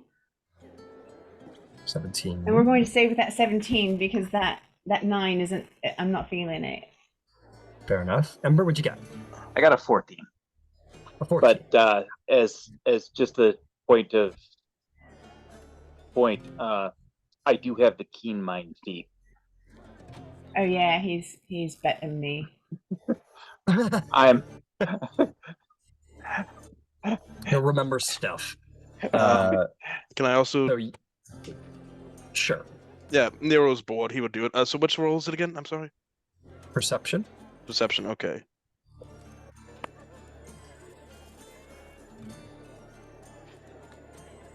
$19. 19. So while Finch is at the desk dealing with the administration, you guys sort of turn around. You see a number of conversations. You see sort of in the middle here, you see, ooh, how do I describe him? You see a dwarf who is dressed quite well. He has the sort of tartan sash over top of fine made dwarven outfit. It's got a pin on it. He very much looks like, you know, better presented in fact than his guard or the other delegate at his side. Probably an ambassador. So Yvain, as you're reading, I'm gonna give you a little bit of extra knowledge here. So there are three types of politicians you're gonna find in the palace here. There are the main councilors of the council itself, in which there are, I believe, only 8 seats as it stands, only 8 people on the council. And those are Allura Visorin. Those are, big important folks that, the second are ambassadors. Now, ambassadors represent delegations, large delegations. They're the representatives of the entire delegation. And then there are delegates, and delegates are just sort of their votes, if you will. They're like people representing every number of members to the population. So I believe it's How the government functions is that or at least people coming to the council and delegations functions, is for, I believe it's every 100 people. No, I think it's every 1,000. Every 1,000 citizens in a settlement allow you to hold one delegate. That may go to the Tal'Dorei Council and be part of voting for, laws and such, and being part of the shaping of Tal'Dorei. And for every 10,000 citizens, a delegation gets one ambassador. An ambassador holds more political power than a delegate. So that's how they form it. So the larger your population, the more say you have in the council. So naturally, Emon is a very, very, very big delegation. So when you look over here, you see an individual who may, in fact, perhaps be a dwarven ambassador, perhaps to Craighammer, which is pretty impressive. And and you can roll a history check on that at advantage if you wish to know who the dwarven ambassador to Craighammer is. I would, because Craighammer's close enough to Terra that she may have actually heard of Craighammer existing. Oh, you certainly heard of Craighammer existing. They're a bit of a problem for Terra. Yeah, no, I know. All right, so it's a 19 on the dice. Oh, not tonight. What was I rolling? History. History, all right, so dirty 20. Dirty 20. You have heard of, this could possibly be him. This could be Ambassador Deirdrick Greyspine, a young but ambitious dwarf who represents the House Greyspine of Craighammer, and he's an ambitious young 70-year-old dwarf, and apparently has national renown in the political arena. I will post his handout, as you're pretty sure that's who you're looking at over there, the ambassador to Craighammer himself. He has a dwarven guard at his side. Dwarves are, when they're armored up, they're armored up. He's full plate, and he has another delegate at his side who's a little less presented than him, but still important. And they seem to be talking to a most unusual gnome. You may roll a history check to see what you know of this individual. Advantage, of course.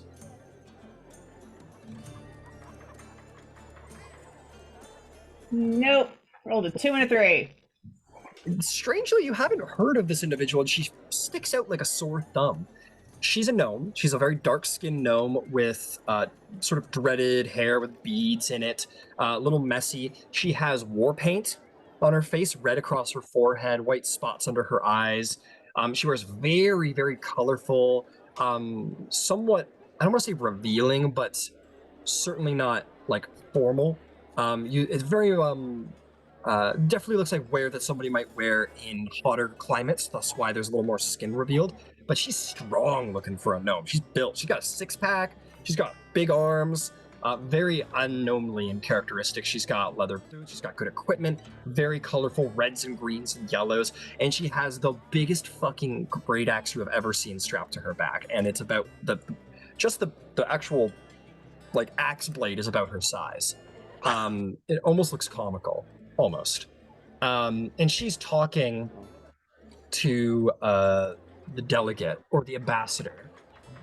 And she says, well, surely there could be something I could do to, or no, that's wrong. Just, surely there is something I could do to gain your support.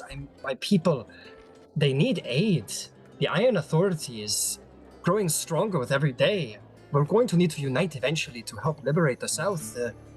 I would like it very much if perhaps we might speak of some time on these things, Ambassador. The Ambassador says, well, your heart's in the right place, and it's difficult to not want to assist you there, Keljaya, but I can't speak all for my people entirely. I mean, I do, but I don't make decisions for them. So maybe I'll once again voice my concerns on your behalf to my people, but at this point, a rather severe elven man steps up behind the gnome and says, Ambassador Greyspine, I am sorry to interrupt your conversation. If I might steal away the delegate Alohe. And he says, oh, by all means, it is Good to see you, Ambassador, and I'm sure we'll be speaking later, as always. And they sort of part ways, and he sort of steers the gnome away, and she says, "But God, you can't just be..." And he kind of steers her away to sort of quietly talk to her as if she hadn't quite...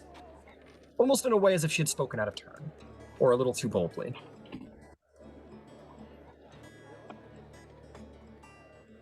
And that's sort of the conversation that you three would pick up. And obviously names and such are only to Yvain's discretion unless the names were spoken in that conversation. Such as Ambassador Greyspine or Delegate Keljaya Olohe. Aloha. Aloha. Would I Somewhat. recognize the elven gentleman? On sight? No. Okay. Yeah. All right. There's No, no I'm pictures and stuff usually these days, especially not in like an information packet. I'm just loitering. Okay. So that's what you guys hear, and then you guys have your little... Yeah, go ahead. Actually, Ember will approach the gnome lady. Okay. You approach the And- gnome lady. She's sort of having a conversation with the elven man. Go and you do.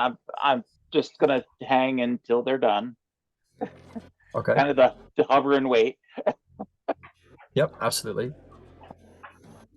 Get close. They're speaking very lowly.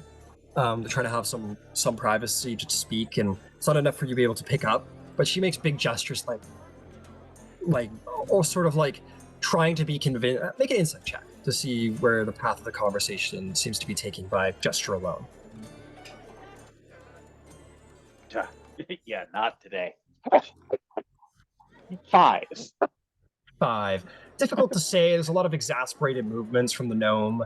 The elf is far more difficult to read, but in the end, she sort of calms, and he sort of says something and sort of looks at you and kind of narrows a glance at you, and then remarks something to the gnome, and then he sort of steps aside to speak to some human delegate off to the side.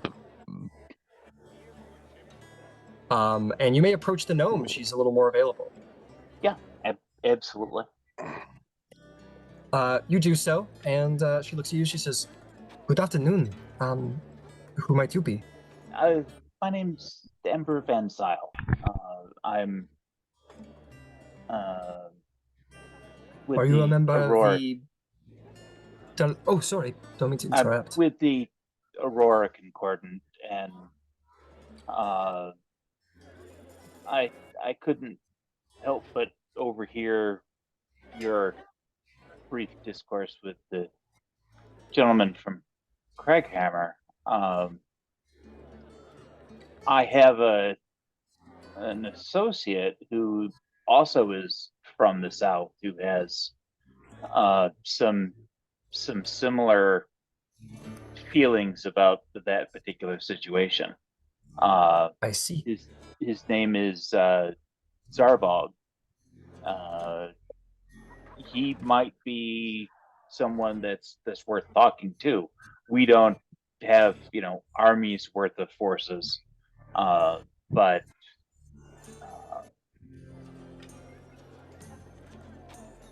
I'm certain that if there are smaller projects, that may be something that we might be interested in helping with, or certainly Zarvolg would be interested in hearing more about. Well, you are kind to make your offer. This is... make a persuasion check. See if she might be interested in speaking with your friend. There we go. That'll be a 27. A 27. She folds her arms and she says, "I see. Very interesting. You, He sort of looks you up and down. He sees you and says, You say Aurora Concordant. Are you warriors?" We have a wide variety of skills. We've recently come to Emon from Western, where we had some successes in righting some poor situations in and about Western. There was a small debacle on the highway on the way here, which we were able to get resolved sufficiently. But if you're interested in speaking with him, he's currently doing some personal training over at the God's Brought Arena. I forget what the name of it is. God's Brawl. God's Brawl Arena. And we're staying down in the port area at the Rousing Spark. Well, this will be a great consideration of mine. Thank you. I perhaps will visit your Rousing Spark, and if your friend is in the God's Brawl Arena, perhaps he is a warrior. Oh, Zarvolg and Ben, his companion, are very much warriors. Good. So,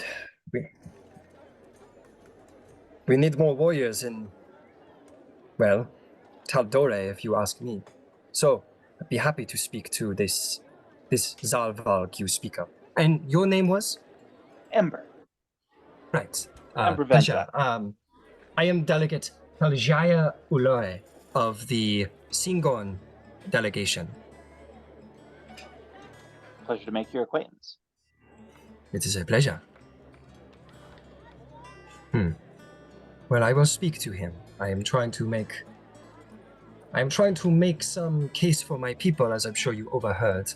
I've been told by the ambassador I could be loud, but, well, nothing gets done when you're quiet. I understand that quite thoroughly. Sometimes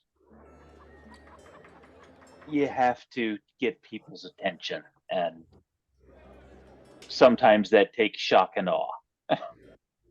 You are quite right. Perhaps, maybe...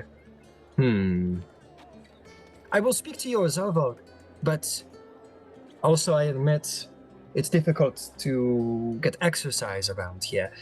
You are seeming adventurers. Perhaps you have some need of a strong arm? If you have some kind of tasks ahead, I am in need of exercise, and it would be interesting to see what your capabilities are like. Now that you mention that, please let me introduce you to the other Concordant members who are here. Ah, very good, very good. She'll happily be directed over. You guys all see the somewhat interesting, very foreign gnomish woman approach with Ember. Ever the persuasive, the negotiator. Yeah, approaches. She says, The "Good massive afternoon." Hello there. I kneel hear- down to I kneel down to her level and shake her hand like, ma'am, if I might say, that is the most impressive axe I've seen in years. She takes your hand It's and amazing. she it's like you Hello. make me a performance or deception check to try and hide the to hide the pain. She has a vice fucking grip like you've ever felt. 28. He just grins 28. and bears it. But inside you have this and no shit. Like, you've been around some strong people in your time, like Finch, some of your old crew. This woman has the grip of the Stormlord. She is strong. It feels like it's good to meet you, ma'am. I'm sorry, your name? I am Kalijaya Uloe. Seljaya, correct? Kalijaya. Keljaya. Yes. Thank you. Well, I will welcome post to the Emon. spelling. I'll post the fucked up spelling of her name. Welcome to Emon. She goes, "Thank you," and she will look to the other two. And this is And Vane Nero. Starborn A pleasure. Oh, and not Finch Endegard. I like you. You are well armored, if I may say. She goes, "What is that chitin?" It is. Yeah, it is. You both seem to have it. Very interesting. You killed this beast and took And I its skinned armor it. for yourself. We did. She looks quite approvingly. Uh, Yeah. it happens that in addition to her own business that brings her here, uh, she's looking for an opportunity to exercise. And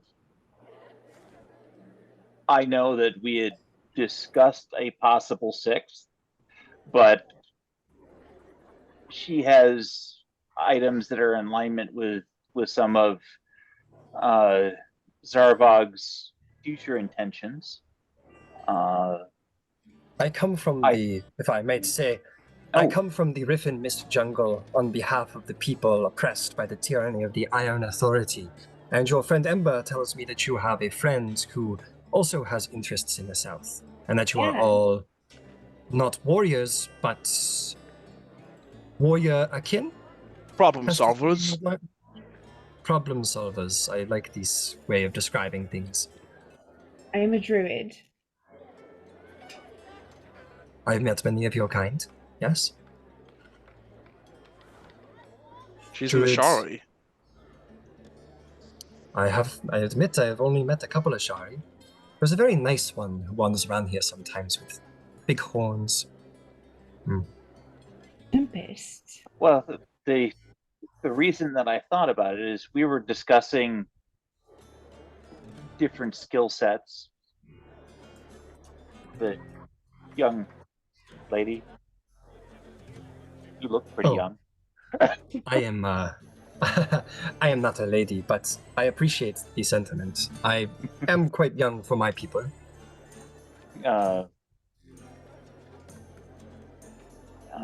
Was Maybe we- interested in some physical exercise. I am interested in seeing what kind of warriors you all are. And I have great need of aid, and I could perhaps it could be mutually beneficial. Oh, Right, so let me ask you something. And she's gonna kind of Yes. go a little lower. How bound are you by the letter of the law? Because I can see that you are a delegate, and these sorts of things can be so very important to people. And you know, we would never mean to offend someone who is potentially an officer of the law. She says, I don't try and think too hard about such things, but I also am technically a member of a government, which is interesting, but I am a member of a government that is very far away. But very far away. Yeah, the Rivermist jungle is very far away. I have come very far for my people, and I know that at the end of the day, strength and resilience is what keeps the world afloat. Law, I think, is very important, but well, it depends how far you want to bend things. Oh, no, just a little, just the tiniest little smidge. You know, could we go take some air? let's go. Someplace with trees. Perhaps she sort of turns around, looks over her shoulder at this elven individual. Or would you like to come who's- see us tonight? Be our guest. There's a wonderful bard that plays at the Rousing Spark. If Yes, you I was enjoy told music. of the. Yes, Ember spoke of the rousing spark. I would be happy to meet you there. Oh yes, you should definitely come to see us. It's like, Okay. it's like, Nero almost goes to shake her hand again, and but then thinks that again, has I second will thoughts say, about like, that. as you kneeled in front of her, she tilted her head at you, and then basically fucked up your hand. And even you, Yvain, when you bent down a little bit, you saw her eyes narrowing. And That had to do with volume. It had to do with yeah, volume. absolutely. Like, she didn't have a negative reaction, but you get the sense, But Yeah. yeah. He also says, near Duskfall, by the way, my dear warrior. We'd be honored to have you at the rousing spot, dropped by the rousing spark tonight. I think we can all help each other out with our problems. I think that would be a good idea.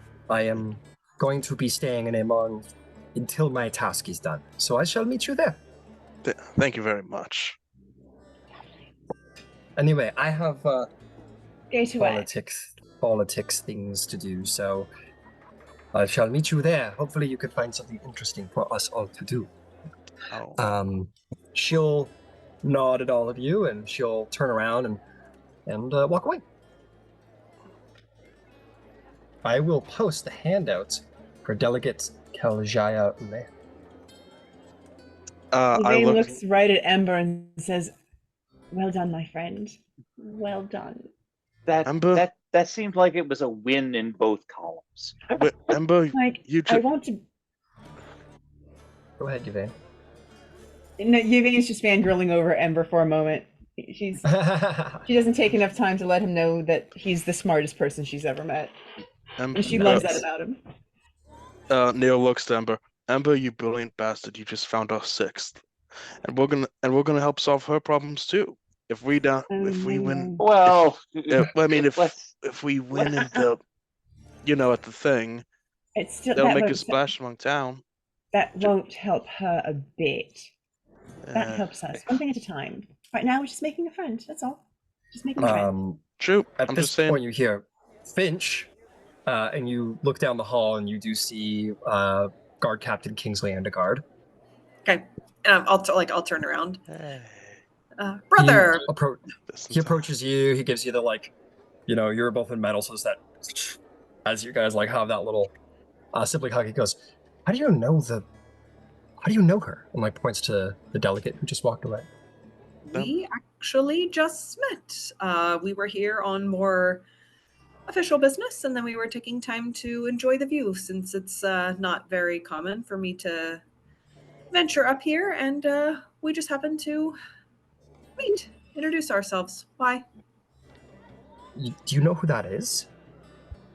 I mean, not particularly. Who? She's... Okay, so the Tal'Dorei Council, there's 8 seats. There's a 7th seat that's not filled unless war comes. It's called the Master of War. Okay. She's the Tal'Dorei Council's first choice for the Master of War on the Tal'Dorei Council. Oh. If we were to ever go to war.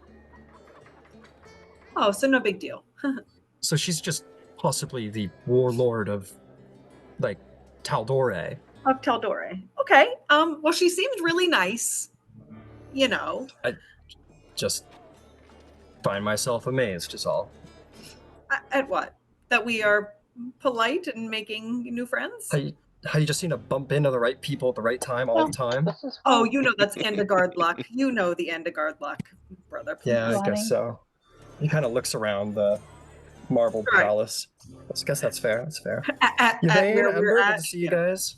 Yeah. Good to see you, Kingsley. Kingsley? Who's this? He looks at Nero. Oh, hello there. Nero. I'm a new friend. I go up to shake his hand. Good to meet you. I can shake your hand. Good to meet you. I'm a captain. Go ahead. I'm sorry. You finish? He said he just says Guard Captain Kingsley Endegard. Nice to meet you. Kingsley Endegard, I've heard a bit about you. I'm a new friend of theirs, you could say. Just blown into town. Excellent. Well, pleasure to meet you. A friend of Finch is a friend of mine.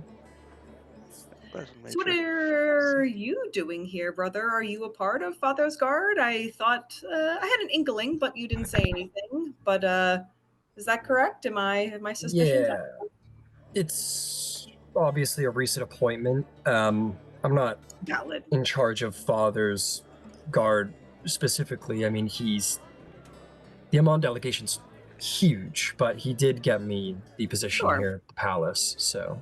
Understood. That's completely valid. I would have done the same thing if I were you. Sweet digs. And I'll look around nice look up. He says helps that the Master of Defense is also a paladin of Bahamut, so it looked good for me. Yes, Platinum Dragon always looking out. But yes, we're not trying to cause any disturbance. We were here on a little bit of official business and just apparently a little bit of meeting and greeting, and we are now getting ready to head off to do other things. All right. Well, yeah, me and I think Father's going to be having dinner with Xander and An your intro. other- yeah, an Antro tonight. So We stopped by the I'm sure house you'd be earlier. welcome. Yes. Yeah. Okay. So His I mean, I've got a lot of work to do tonight, but Is that understood. Go. anything else? Anything else you want to talk about, Finch? No. is there something that you wanted to talk about, Mr. Duskfall? Well, Finch just really wanted to say hi. She wanted to show off, you know. I mean, they. Who looks to Fidge a little confused, showing off. I will. Oh, brother. Nothing to show off here. Yes, we stopped by the house earlier, just kind of looking around to see where everybody was at for the day. I feel like servant is such an icky word. But I don't know, like, house Well, keeper. servant's fine. It's a Yeah. employment. It's a position of employment. They're paid well and they're given room and board and all of that. They're not Major domo. slaves. Do they have names? I feel like Finch seems like the kind of person who would know, like, the servants' names, not like servant number 3. Jill and John is their names. There we go. Yes. There's only two you of know, them that your family keeps. that's really ironic that one of them is They're Jill. like chamberlains, basically. They're like chamberlains and butlers. They fill all the roles. Yeah. I spoke to the team at the house, and they advised that Father would be in for dinner with Antero and Xander. Have you spoken to Xander, recently at all? Xander, yeah. You know, he sort of looks around at the rest of the group. He goes, you know, he's still wrestling with himself, I guess is the best way to put it. I guess. We had a run-in the other day in the streets. There was like a petty theft. And yeah, he seemed very like out of sorts. So I was hoping after like that first evening, like with the dinner party, that maybe he had calmed down by now or come more to his senses. But it sounds like that it's not a phase, Mom. This is not a phase. Yeah. He'll kind of like put his armor and you kind of like take you a little away from the group, because this is sort of like internal family matters. He's not spout in front of like strangers. Correct. Yeah. So he kind of takes you aside and he goes, I don't know. I've tried to broach the subject with him, but he's so fucking touchy right now. And I gotta be honest, you two might just need to fight it out. Like, not fight it out, but like, if there's words to be said, maybe they just need to be put out there and just get it over with, you know? Yeah. I thought about that. I think I've been trying to be mindful, especially like when we first came in, but it seems like we're going to be here for a decent period of time. One of my compatriots has found his way to the Gods Brawl arena and is considering competing in the Day of Challenging. He has found himself mixed up with those followers of Cord, you know, the type. So yes. Don't tell anyone else in the family, or they might. Oh, I know. Yeah. So we will be here for quite a while. So I was trying to give Xander a little bit of breath, but perhaps within the next couple days or so, I will make my way to the house if he's there, or I will seek him out to see if we can have a more formal discussion, because he and I used to be very close, and I feel like this is just silliness. Yeah. Well, I'm gonna give you a fair warning, Finch. Now that you're back in town, I mean, there's been a little talk around the Andegard estate. I mean, you know, it's bad form for a previous Supreme Champion to come back and compete again, because they've earned the title already. So correct. But there's been a little bit of talk about, you know, they know how I feel, so I won't be competing. But there's been some talk about you for the Platinum Dragon. Okay. Just heads up. Oh, no. I appreciate the heads up. I can't say that is anything of a surprise. I feel like that's the destiny that Father has looked for me to fulfill for my lifetime. So it's not something that is out of consideration, but at this point in time, I think I just have like a little bit more, like a bigger fish to fry is a phrase I think I've heard. Yeah, I think we have some time here. I mean, the day of challenging is what do we say, like 3 months away, something like that on the calendar. It's a ways off, but I hear that the clergy of the Dawnfather, and I think there's been some whispers about the clergy of Cord. They're already training up some champions. That's fair. But just kind of thinking along the lines of the last conversation we had, I can't get those thoughts out of my head. And there is a small voice inside that is telling me maybe to go to Vasselheim. It could be an enlightening experience. I mean, like I said, Finch, you're a little more, I don't know, connected with the Platinum Dragon than the rest of us mere mortals, considering, all that. Yeah. But it might be the thing to do. And yeah. I'm sure there'd be adventure and all that for your buddies. I think so. I mean, I feel like I don't know, amongst anything else, I think just yes, that the thought of that adventure alone is wonderful. And then yes, like being on that like holy ground is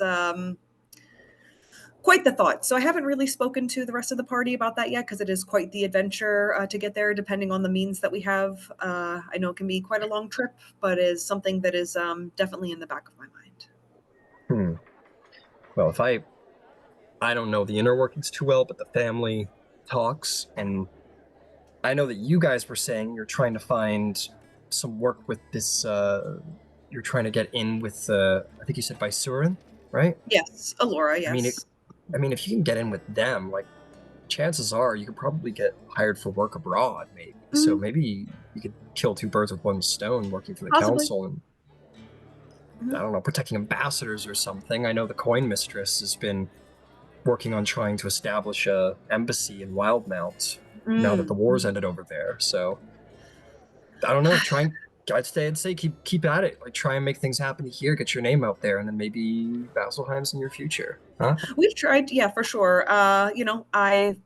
Considering the connections that I have, we've put our name in there, and now it's just the time. I know that, Aurora is incredibly busy, so all that I can ask is that, we have an official letter on official business that we've handed over, and now hopefully it makes it into her hands, and then the time in which she reads it and possibly gets back to us is still unknown. So for the time being, I think I'm just trying to settle down here. Then you saw that I have a squire in my care, so trying to make sure that she is steered right and clear on the path of the Platinum Dragon, and making time to see Xander before any of this perpetuates greater than it already has, because I feel like it is just silliness, especially if we're going to be here for quite some time. And to be frank, just having been on the adventuring path over the past couple months, I can say with confidence, none of us know how long we're going to be here for. And I feel like just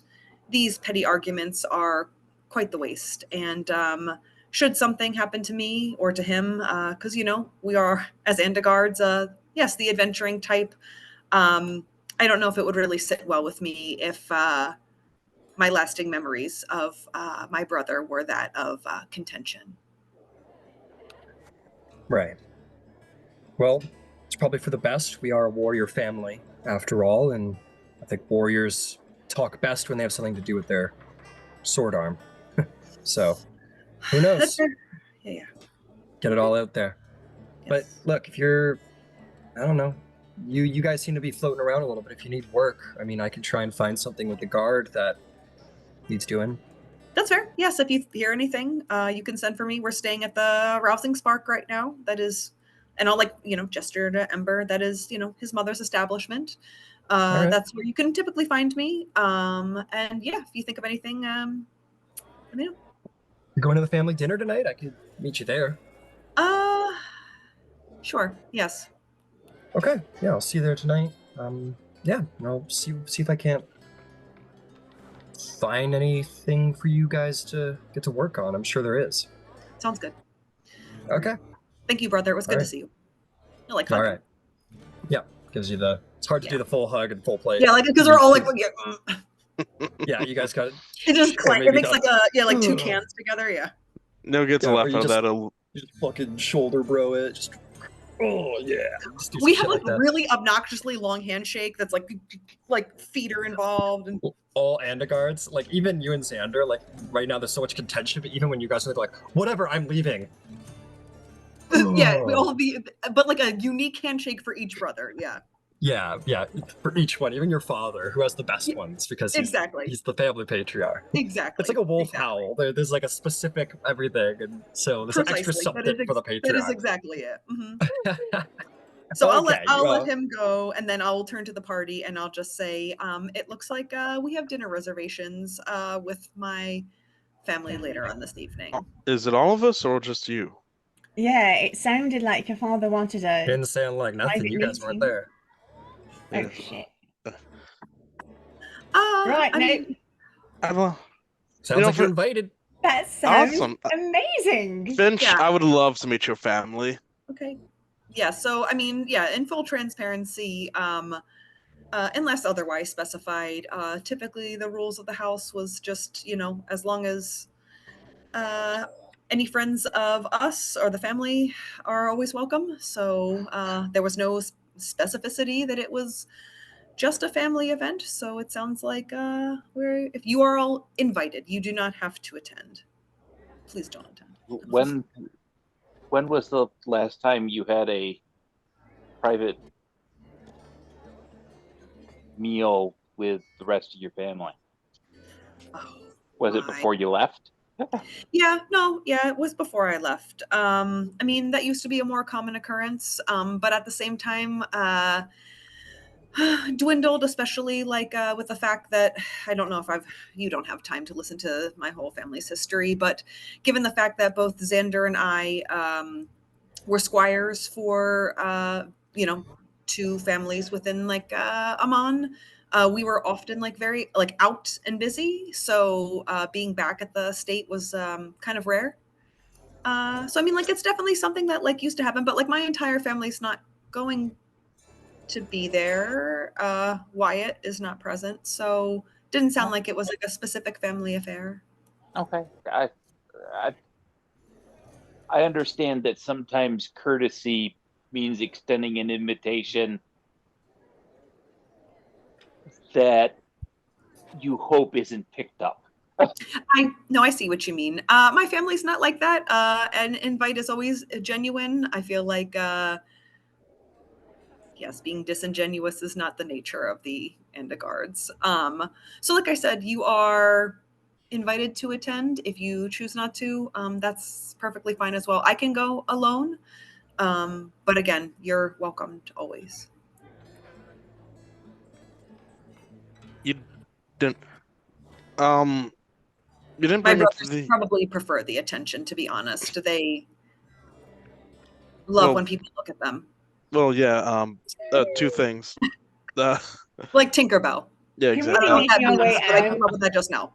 as we like me walking and talking because we do. Yeah, we'd be like, I think we'd be walking out at this point. Yeah. Three things. For one, you didn't mention the big fights. You didn't. Nope. Okay. Okay then. If it wasn't mentioned, that's not yours to know, right?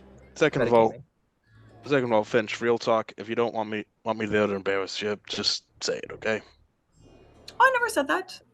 Like I said, everyone is welcome. Yeah, no, and I didn't mention anything to him because it sounded like we've already kind of made some arrangements already. So, like, yeah, again, if need be, I can certainly consult my family, but Yeah, and the final thing, a little bit more real talk as I guess we're leaving the cloud top on the way out. Sure. Like, I'm gonna have a little real with Finch for a second here, like maybe away from like Yvain and Ember. Again, I take my I roll up my coat for a little bit, and I show off the warhammer I got last night. Like, you remember? You see this? I see that. Yes. Yeah, yeah. And it's only now he realizes, wait a minute, it looks like theirs. They weren't there. Like, how did they? Whatever. Anyway, you know why I got this? Why? Uh, two of my buddies that died back out east, Renil and Baz. Yeah. Uh, ba yeah, Baz. He always carried a warhammer like this. Bloody Baz. He was the toughest bastard I ever met. Mm-hmm. When Runil initially took me in after, like my dad falling out with my dad, I guess. Baz was already there. He was like a couple years older than me.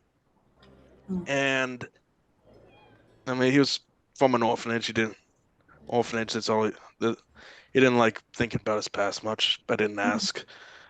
And there was some years, and we trained under Runil, and we were basically his, in your language, we would be his squires, basically, And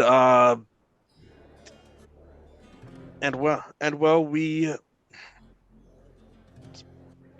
young bloods usually are, there was a bit of competition between us for some time there. Mm-hmm. And I think we were just kind of like, for Runil's attention, approval, pat on the back, that kind of shit. And there were moments it got ugly between us. I'm not gonna lie. But eventually, we kind of just had it out with each other, and we were on even terms. Mm-hmm. And and this fucking guy, like, there were days when I just wanted to punch him in his goddamn face. But now he's dead, and I fucking miss him. But I take some solace knowing that, well, me and I were friends by the end. Mm-hmm. He was basically my brother in some ways. I think look, and I didn't grow up like you. I didn't have this fancy house. I don't have 101 brothers. Mm-hmm. But I think you should talk to Xander. Just have it out with him. Yeah, that's the plan. Even if it gets ugly for a moment, you'll probably be happier had that conversation than you didn't. Oh yeah, no, that's the plan. I mean, in our household, like I said, I am the youngest, and there's my 4 brothers before me, and was strictly raised by my father. So, in the 21 years I've been on this earth, we've had plenty of sibling rivalry and sibling battles, as I'm sure you can guess, amongst this family tree. I think what's most disappointing is that of all of my kin, Xander and I are closest in age, and we're just closest in bond, and so it just hurts a little bit, because and like I know that Nero doesn't know like Finch's backstory, so he would ask, like, what happened between you two to make. So without telling you my whole life story, he's actually the reason that I even discovered that I am not of this earth, that I am beyond, that I am You're a little what they special. that they More call than usual. ASMR. So That was ASMR, but okay. Yeah, that so that was spurred from fear, from protection. Essentially, he had gotten himself into trouble, and I was coming to protect him. And unbeknownst to me, suddenly I had wings, which were incredibly terrifying. So that then caused quite the commotion here within the city. And for that reason, Kima, who is my mentor, helped get me outside of these walls, because that was just much too overwhelming for me to handle at the time. And that is how I then came to know this adventuring party here. So until then, Xander and I were very close. So I do plan on speaking with him. It's just the need for the proper place and time. Yeah, it makes sense. And I suggested earlier that we bring him along for the arena because how me and Baz kind of put our differences aside was punching other people in the face. It might not be a bad idea. And at the same time, if Xander is seeking attention and seeking glory, he may want to do that on his own. I mean, I haven't had conversations with him, but transparently, for as much as my family wants to advocate for me in the day of challenging, Xander is not exempt from that. Xander is an Endegard. So for as much as they want to advocate for me to participate, my father would love nothing more for Xander to participate as well. So even if not myself, if Xander wants to seek glory of his own and make a name for himself, make my father proud, and whatever else he feels like he's going to accomplish from that, I would think maybe his participation in the day of challenging would win him the glory that he seeks. So we'll see. We'll see how our conversation goes. Yeah. Hopefully Zar doesn't get in his way. But yeah. I mean, for all the things my brother is not, he is a very skilled fighter. Yeah. Who should we be scared more for? Yeah, we were all raised, military background, and my father would have nothing less than perfection, which is a blessing and a curse. So no, I'm sure Zar would definitely give him a run for his money, but my brother is incredibly talented with a sword. Yeah, I just think Xander. It just sounds to me like Xander is having trouble being left behind in the dust. He's not, though. I mean, he thinks that he's being left behind, and that's what I need to speak with him about, because he's earned just as noble a ranking as myself and my family before me. So that's what I want to, have a conversation with him about. We'll get on the same page. Okay. Then, and Nero just rolls up the sleeve on his coat again to cover himself again. Yeah. Glad we could have this talk. And by the way, yes, why does my Warhammer look a weirdly amount like your Warhammer? Hard to say. I mean, I was there. Artist inspiration. Oh, so you were there. I thought it was only Ember and Zar. Standard. This is not standard issue. But all Warhammers look the same, right? Nero, you look down at Finch's. It's like a very specific Warhammer. Yeah, gilded arcane Warhammer, specifically built with very handmade craftsmanship. Definitely not an assembly line. How much does it resemble his tattoo?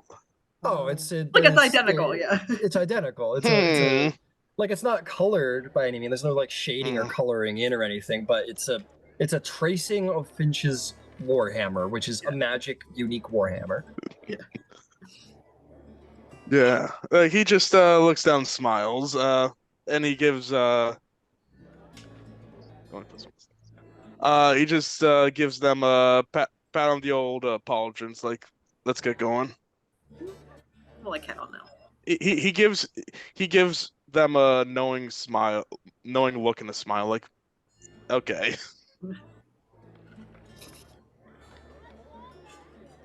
Okay. All right, guys, let's saddle up. You guys have all at this point mounted, and you heading down the street. Where is the party headed next? I think there was some idea about the Scar of the Cinder King. I thought it was the philosophical. Well, that's what this trip was. Yeah. Aurora is a part of the Arcana Penasophical. Yeah, the next thing on the agenda was the Scar of the Cinder King. Right. Yeah, Arcana Penasophical all of that with the letter already. Okay. Oh, so they don't have a location. No. They have secret personal headquarters, but it's like a alliance or coalition. They don't have a headquarters or anything like that. Okay, then they have places they meet up. They they rent out arenas or something. Yeah. And They're a secretive organization. yeah, But you guys are going to the Scar of the Cinder King? Yeah, Yes. please. Okay. Yeah, Then that is where we- assuming that that's a day trip. That's a good point. Let me go. yeah, bring it up. Like, how far is it? Because it's some distance. And Yeah, but close. it's close because in the first Yeah. EXU, they actually went. They can do it within a day. Canonically, they can do it within a day. yeah, And get back to Emon that night.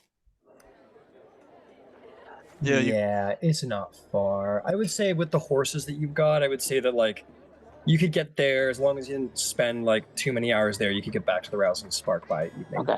Yeah. I just don't want to invite somebody and not be there when they get there.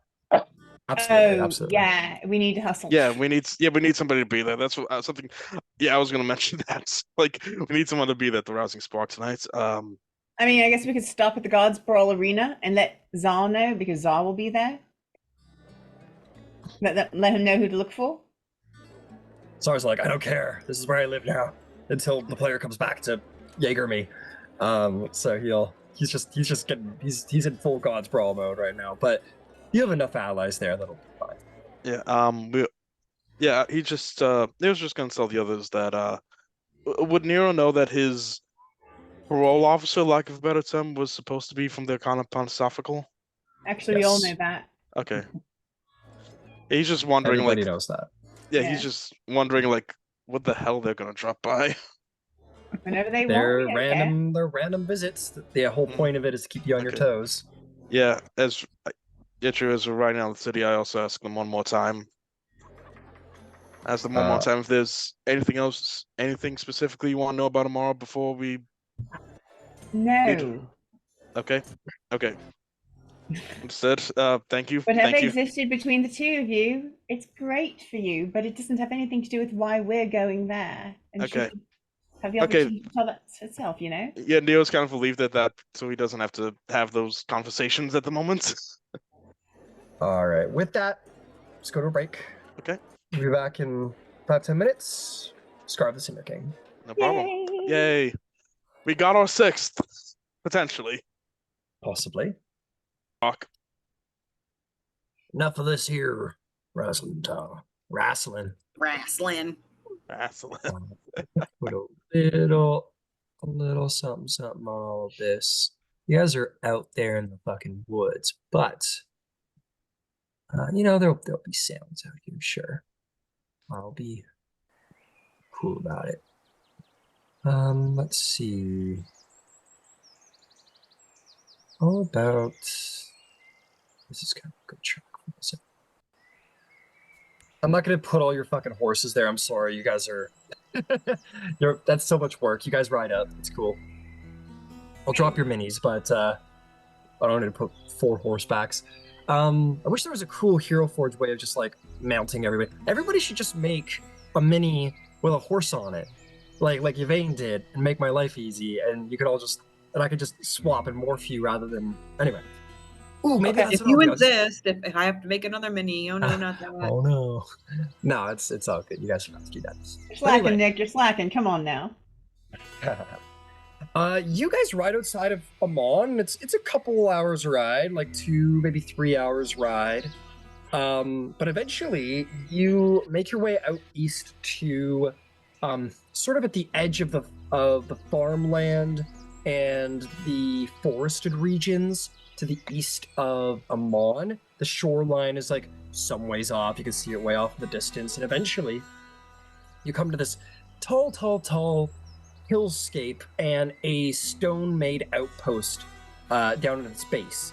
What's also worth noting is that the closer you get, the less life there is on the trees. The flora begins to sort of lose its leaves, and there's animals that like perch on the branches and stuff, but like the trees look like nearly like not recently, but like a couple weeks burned, and all of the life begins to sort of turn into something more fiery. And that isn't to say that nature desists, but certainly the flora seems to hold some curse and remnants of the power of the Cinder King. And I will say, Ember, there is something in your blood that kind of, maybe it's just you, maybe it's something in your blood, but something that just feels a little weird here. Wrong. But you guys roll right up to this stone outpost, and you see this druid woman, this half-orc woman with some, I guess it is war paint, more druidy than you saw on the gnome, and definitely of a different design. But you see them, this half-orc woman, two massive ponytails, sort of yellow streaked, strange sort of tribal lines across her face and body. She's got some armor on her arms, but very druid looking. And she looks down from the high walls and says, "Who comes?" Yvain will step forward and say, "I am Yvain of the Earth Ashari, and I'm here to see Amara, the fire tamer." What do they say? What did he? Katiake. Oh, and she would say Katiake. Yeah, she'll say, "Katiake says, fuck, whatever, come in." She says it really cool. I don't say it really cool. She says it in I'm gonna Orcish. I'm gonna write it down once and for all. What is it? Katiake? Kaitiake. Kaitiake.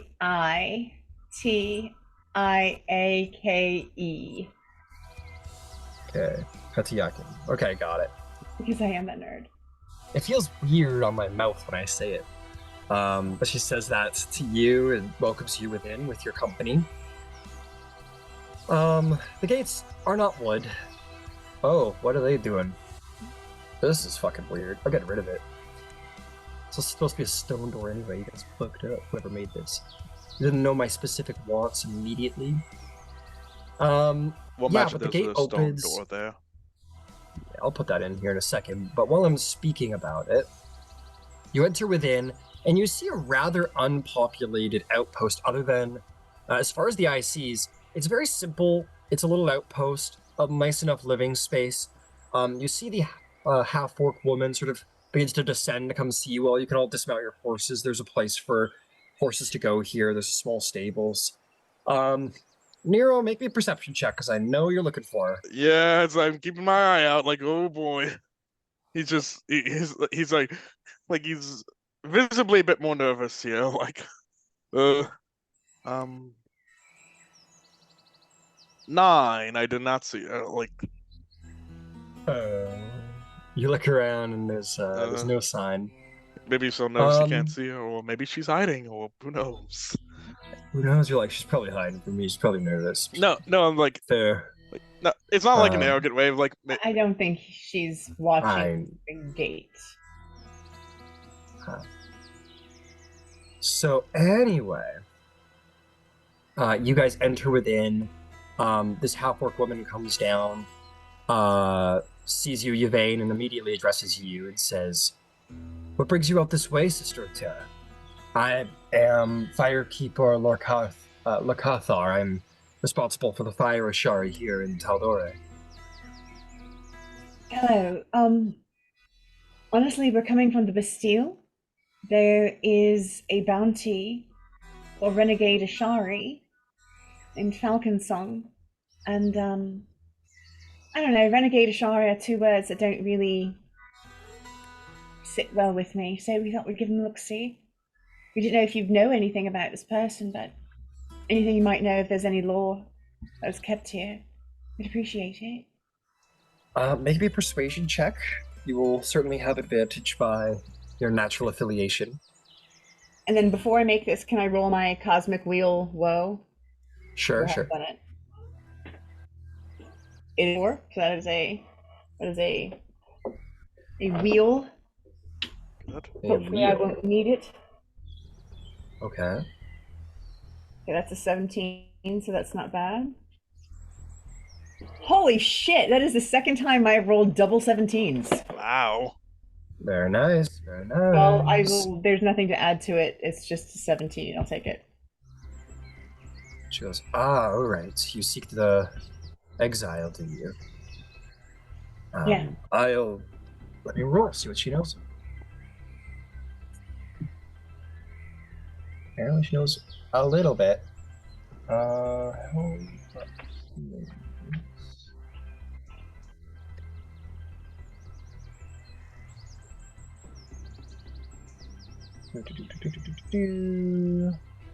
She says, Emon Falcon Song.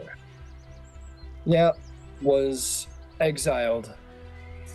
I do remember the name. It's been given to me from before I came here, just in case to keep an eye out.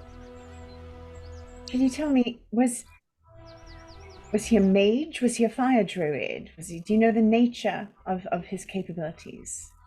He's a fire tamer, traditionally skilled as any fire Ashari might be, such as myself.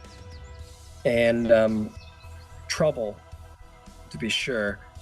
I don't remember the specific story, but the Flame Speaker did tell me of this individual. It's something to do with, did something to make us vulnerable.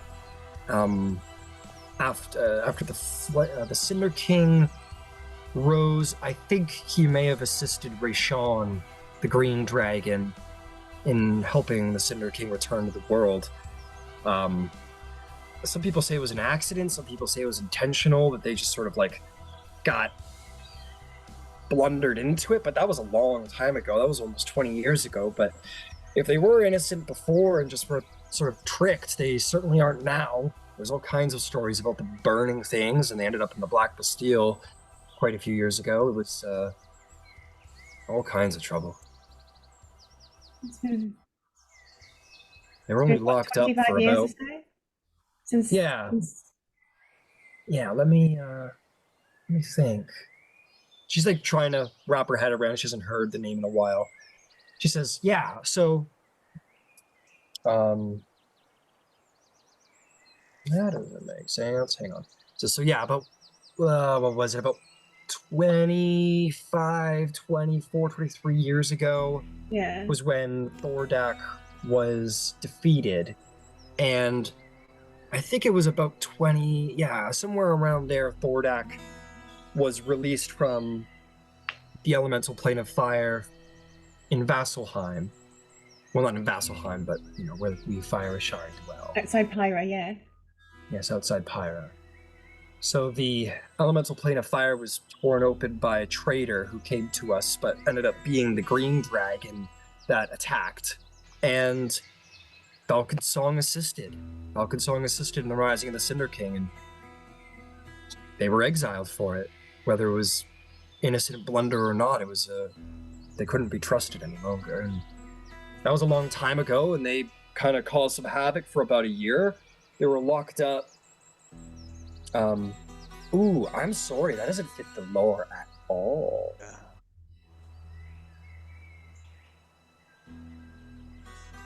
I mean, it would have all had to happen before the ascent of Vecna. So the timeline is correct. No, it would have to have happened before the Thordak is the Cinder reason King. they were able to break out. Yeah. Yes. So at least 25 that could years. have been the case, yeah. So I'm going to say redact that. That's my apologies. Should have said I'm not really sure the circumstances behind his exile. That was before my time. I'm only half-orc, you know. That was long before my time. But if they were exiles, it was probably pretty serious. The Ashari don't let go of their own for anything short of... as you know, anything short of disbelief that they can continue with the Ashari, that there's any redemption for them. We don't really believe in putting people to death unless absolutely necessary. But I know. So that was before my time. Above the table. In other words, we don't know what you just told us.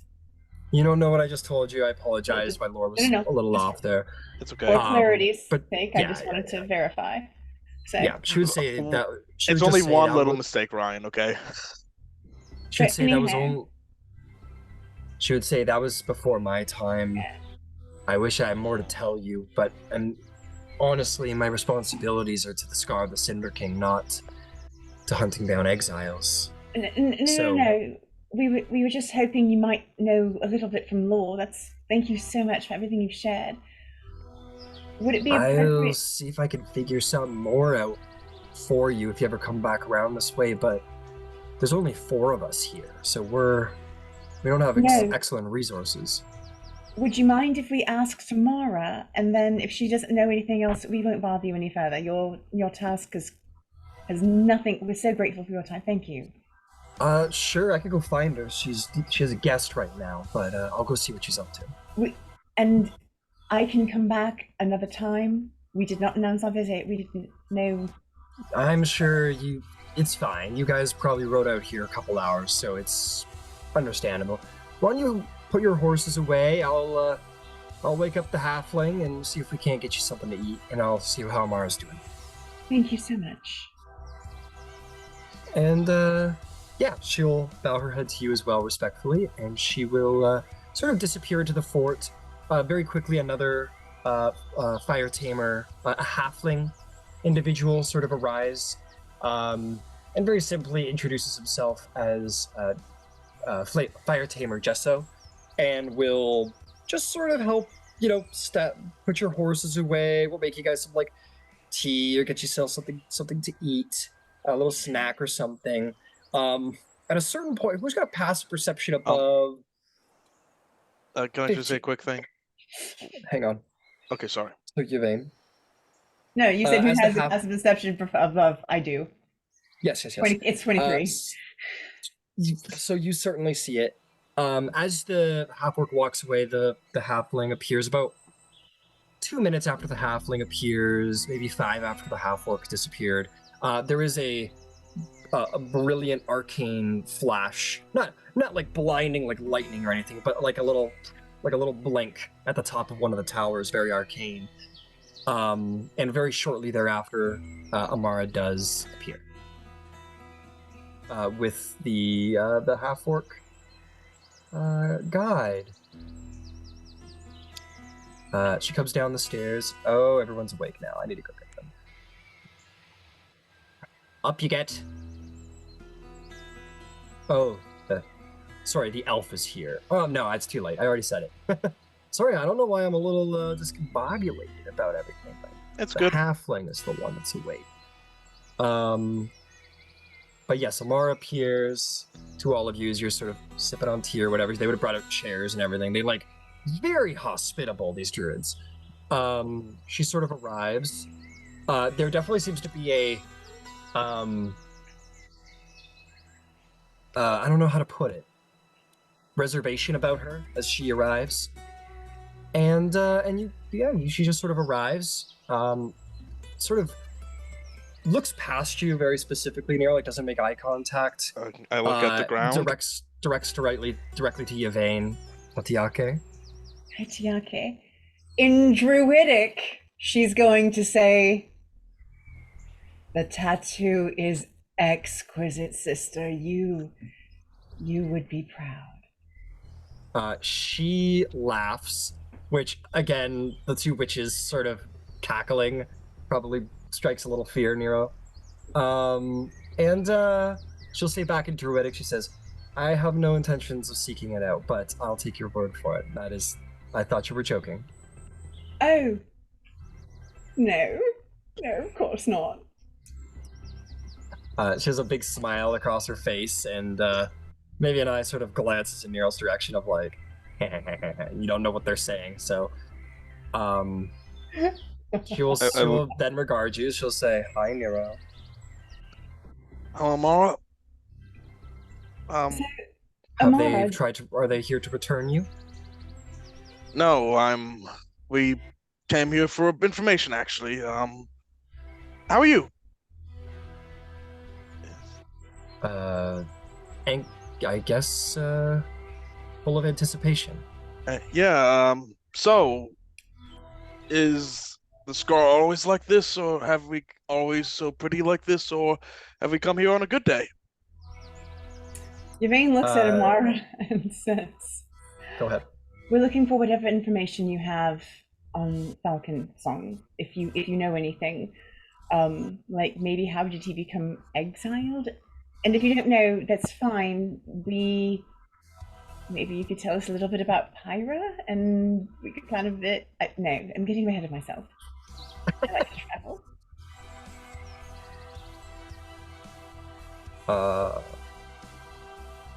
Give me a second.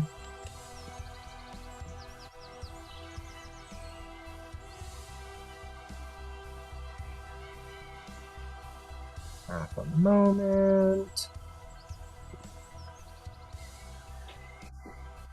Just looking for your information.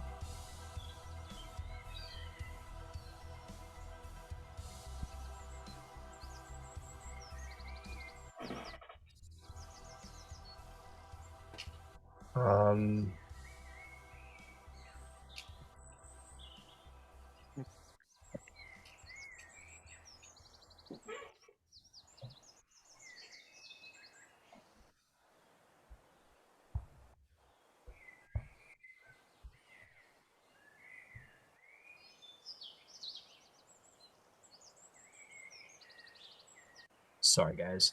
It's okay.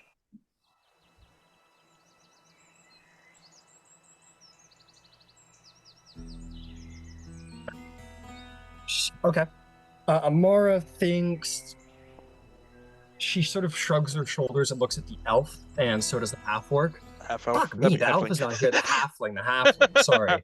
Halfling. And the I knew what you meant. halfling. Yeah, cool. The elf's off somewhere else. He goes, "Come on, guys. We look nothing alike." Anyway, I says, "Yeah, I heard about that. I'm obviously a little more long-lived here. Been at this a little longer. Yeah, there's Falcon Song. From what I heard, was a very curious druid. Was very curious about the powers of fire and such, and was kind of more interested about the actual druidic powers more than the protecting of the actual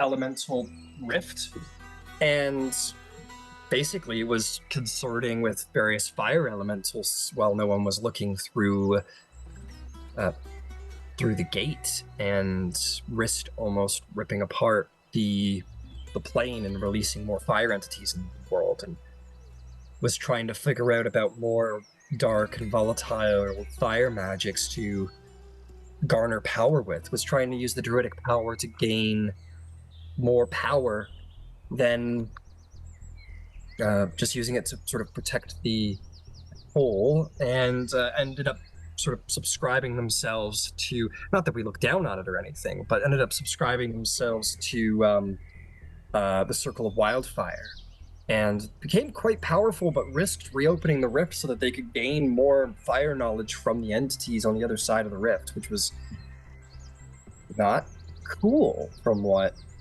I remember. Was not how they described it, but got exiled for it, and ever since has been still trying to ply their fiery trade.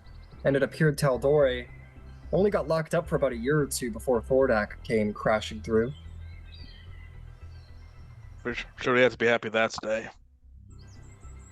Yeah, he was certainly happy to get out. I have no doubt that portions of Emon can owe their, burnt down state to Falcon Song.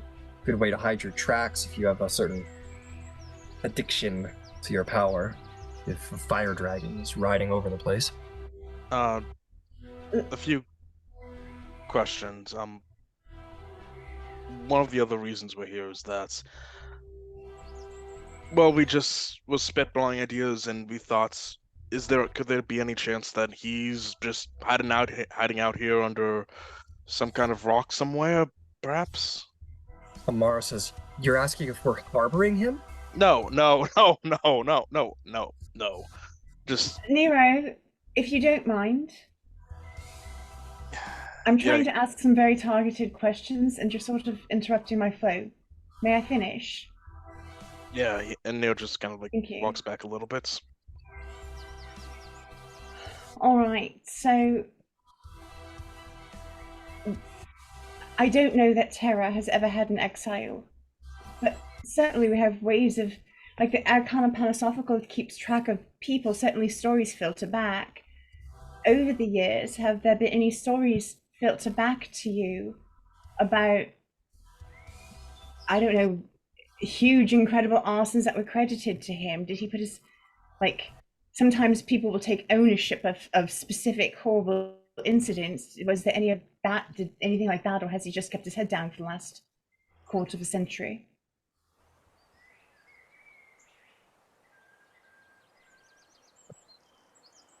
They look once again back at the halfling who kind of, yeah, I've been keeping, okay.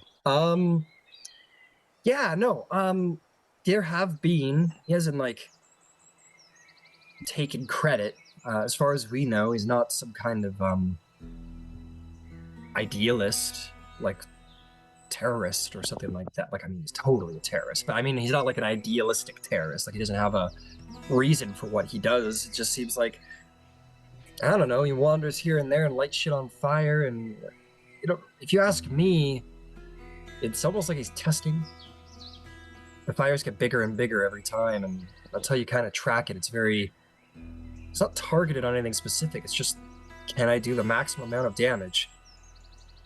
I would be, or actually, he won't say this. This will be the more experienced druid of the bunch. The leader here, Lord Cathar, says, I would be surprised if Falcon Song was being harbored in a city or a town where druids are more powerful in nature. We're more protected when we're around nature. So I'd be surprised if he was in a city. Mara says, well, then maybe he is in a city. I mean, that's the last place you'd look for him. Lord Cathar says, yeah, well, I guess if you want to be sure, technically, but... So he could be in a city, or he could not be in a city, depending on how clever he is. They both kind of nod of their own assumptions about where Falcon Song might be laying low. No, Amara says... Yeah. Makes sense, yeah. Amara says... I mean... No, actually, Lord Cathar will say, but if he's out in nature, which is probably the brunt of it, and he's seeking firepower, he's probably looking for sources of powerful flame, which could be here, but it is well protected by We Fire Ashari, and, you know, if we saw him, it wouldn't go well for him, so he's probably some other source of flame. Maybe look for other places in Tal'Dorei Thordak has been and caused great destruction. That might be where he's hiding. That makes more sense. He wouldn't... I can't imagine him being bold enough to stay this close to the Ashari. I mean, I don't imagine maybe he has those kinds of stones, but... Mara says, it's a ways off, and we haven't heard from him in a while, but the last thing we heard was of a fire in a village between Zephyra and Westrun, I think. You could always try the Ashen Gorge and the Stormcrest Mountains. It's really far away, but they're the only active volcanoes I know about in Tal'Dorei.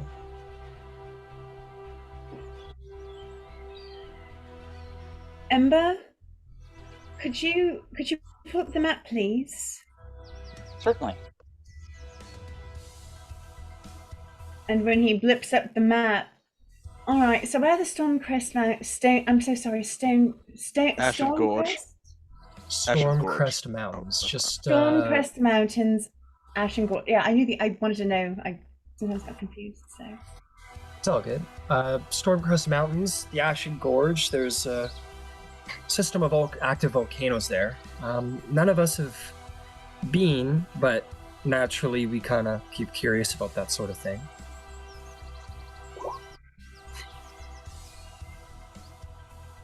Lord Cathar says, there's a number of places that Thordak hit around the area. We know that he made at least one assault on Fort Daxio, so I don't know why he'd be hanging around Fort Daxio, but it's cold there too, so that's possible, but there's there.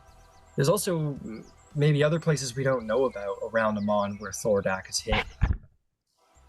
They did garner treasure from various settlements, and he only was in power for about a year, which takes a while, so maybe check out settlements around Emon. Maybe they know something about places of firepower. yeah, Ember, I know we've had this discussion before, and I can't remember what you said, but we talked about a place where records would be kept of like crimes and things. Like they have to keep track of that someplace, and it was suggested, like not The Bastille might keep things local, but who would keep those records for? There was a great fire somewhere out in BFE. Someone told the Daxio outriders, like, do we need to go to Daxio for such a thing? Or I would think that they might carry that sort of thing. You know, if it were, if his behavioral pattern is escalation, I would think that someone's keeping track. If there are fires coming out of somewhere, someone's keeping track of it somewhere. Nero? Yeah. Neo speaks up for some while. He says, "Look, just from the vibe I'm getting from descriptions of this guy, yeah, he would definitely like to be around fire, but my guess is it sounds like just staying around there isn't good enough for him. It sounds like he'd like to get out and go and burn stuff. Perhaps stuff near cities, towns, civilizations, because that's Right, where that's what we just said. I Because what just we're talking about is how to track just exactly that. yeah, Like, so that's what we're talking well, about, and just tracking that. the yeah. arcane pentasophical, in theory, may keep track of, again, you know, if the fires are significantly ostentatious, then I could check with the Lyceum. I don't know that they would have anything, but perhaps there's a. well, when we eventually see Aurora, that's a question that's worth asking, and they may have some public record too, as far as that's concerned, because they're the ones who investigate the misuse of magic, and if he is burning people out of house and home on ever grander scales, eventually somebody's going to put that on their radar. Yeah. Yeah. Like, fires are pretty showy. We have to find out where those records would be kept, even if it's in a few different places, you know?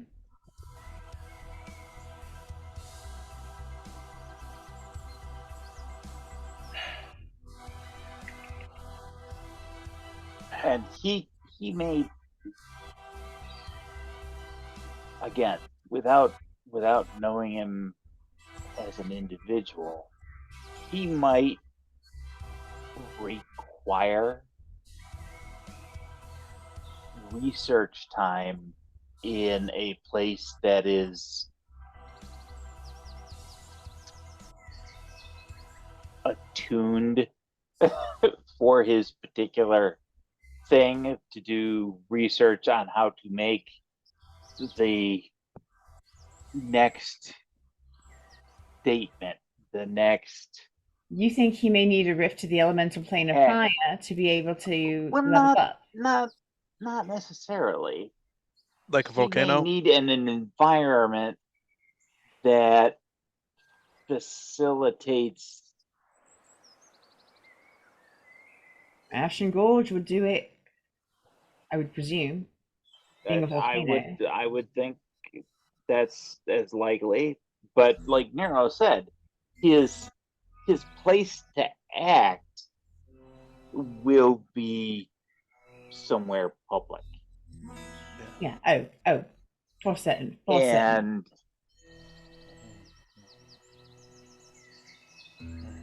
I don't. We haven't heard enough to understand if he is the type of person who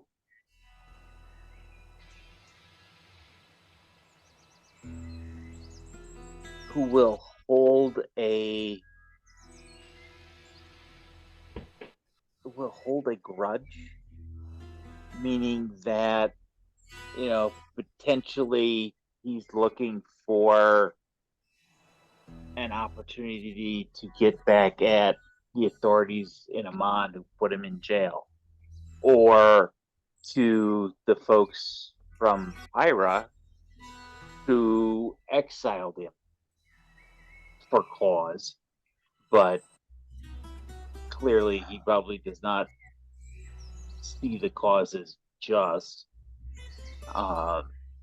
So finding out what he has burned would be useful in understanding motivations and patterns of behavior to look at a next step. But I'm not an investigator. I understand how fire as an agent of change behaves. All right, so you remember when we were in restaurant and we were tracking down, oh shit, why can't I? Lorelei. We were tracking down Lorelei's address, yeah? And we went to a public records. Is there a public records in Emon, do you think? Someplace where they might. There would have to be. Catastrophe. There would have to be. If it's in restaurant, it had to be in Emon. There absolutely has to be. Maybe we should try there? Do you think? Maybe? What do you think? I would think that the most likely candidate for a place that would keep a broad reach of documentation about things of that nature are likely the Outriders.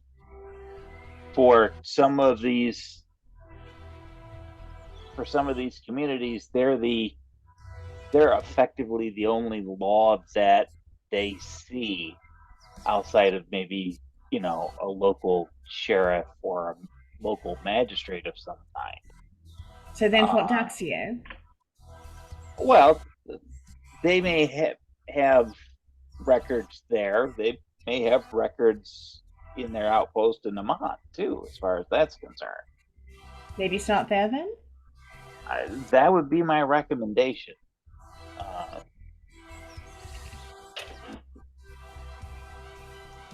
And there may be somebody at the Lyceum who is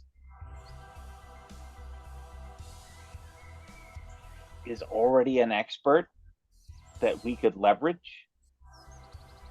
I can check tomorrow. I mean, it certainly seems like when we were in Western, there was somebody who knew a little bit about everything.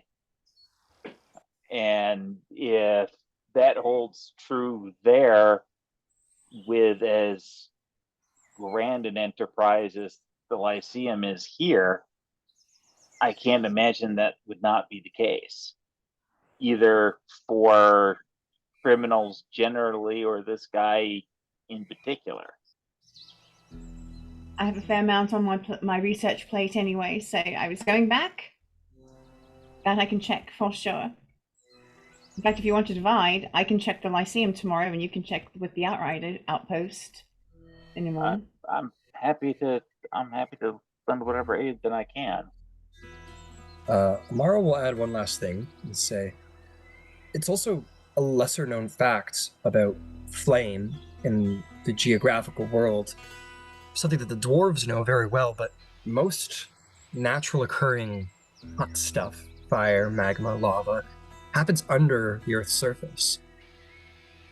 It could be that he's found a way to hide himself in the Underdark, maybe even near Craghammer. Maybe the dwarves know something. Possible. Possibly, but I feel like this guy wants to be near places that he can watch burn, like structures. Craghammer is When- a place when he he- can watch burn. When he acts, you're absolutely right, Nero. But I would guess that there is a period between actions when he is perfecting whatever his next projection of power is. A safe house, basically. Somewhere to hide. No, not necessarily even a safe house. I mean, secure to a degree, but not safe as in necessarily a hiding place, but a place where research and understanding can be had without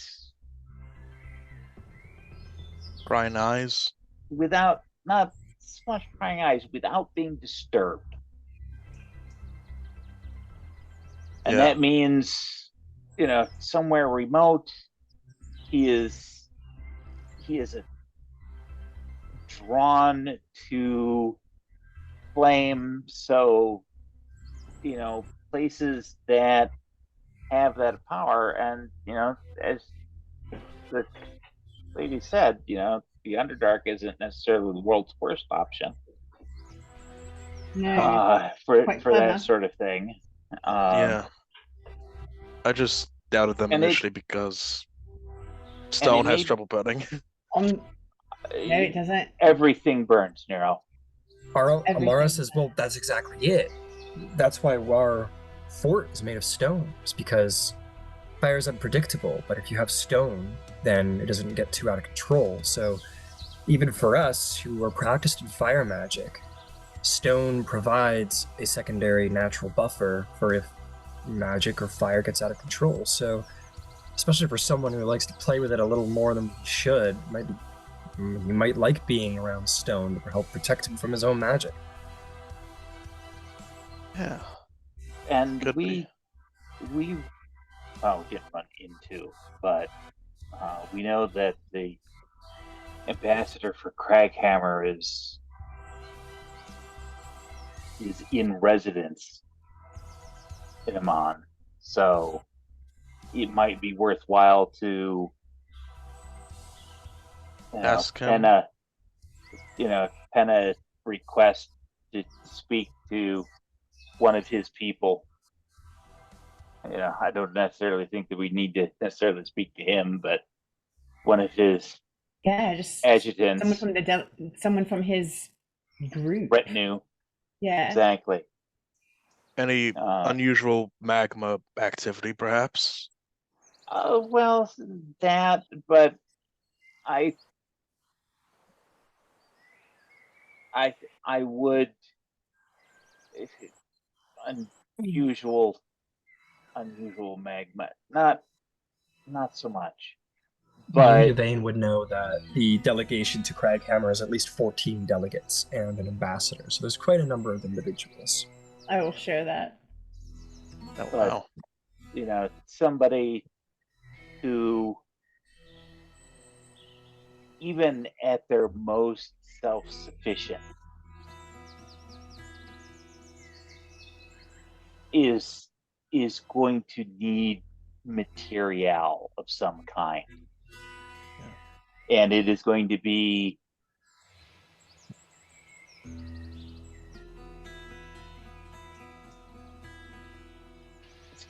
innocuous unless you are specifically looking for a pattern. And while I'm certain that the dwarves aren't necessarily looking for that, their reputation is fastidious with regards to record keeping and that sort of thing. So, perhaps there's a lead to be unearthed, if you pardon the pun there.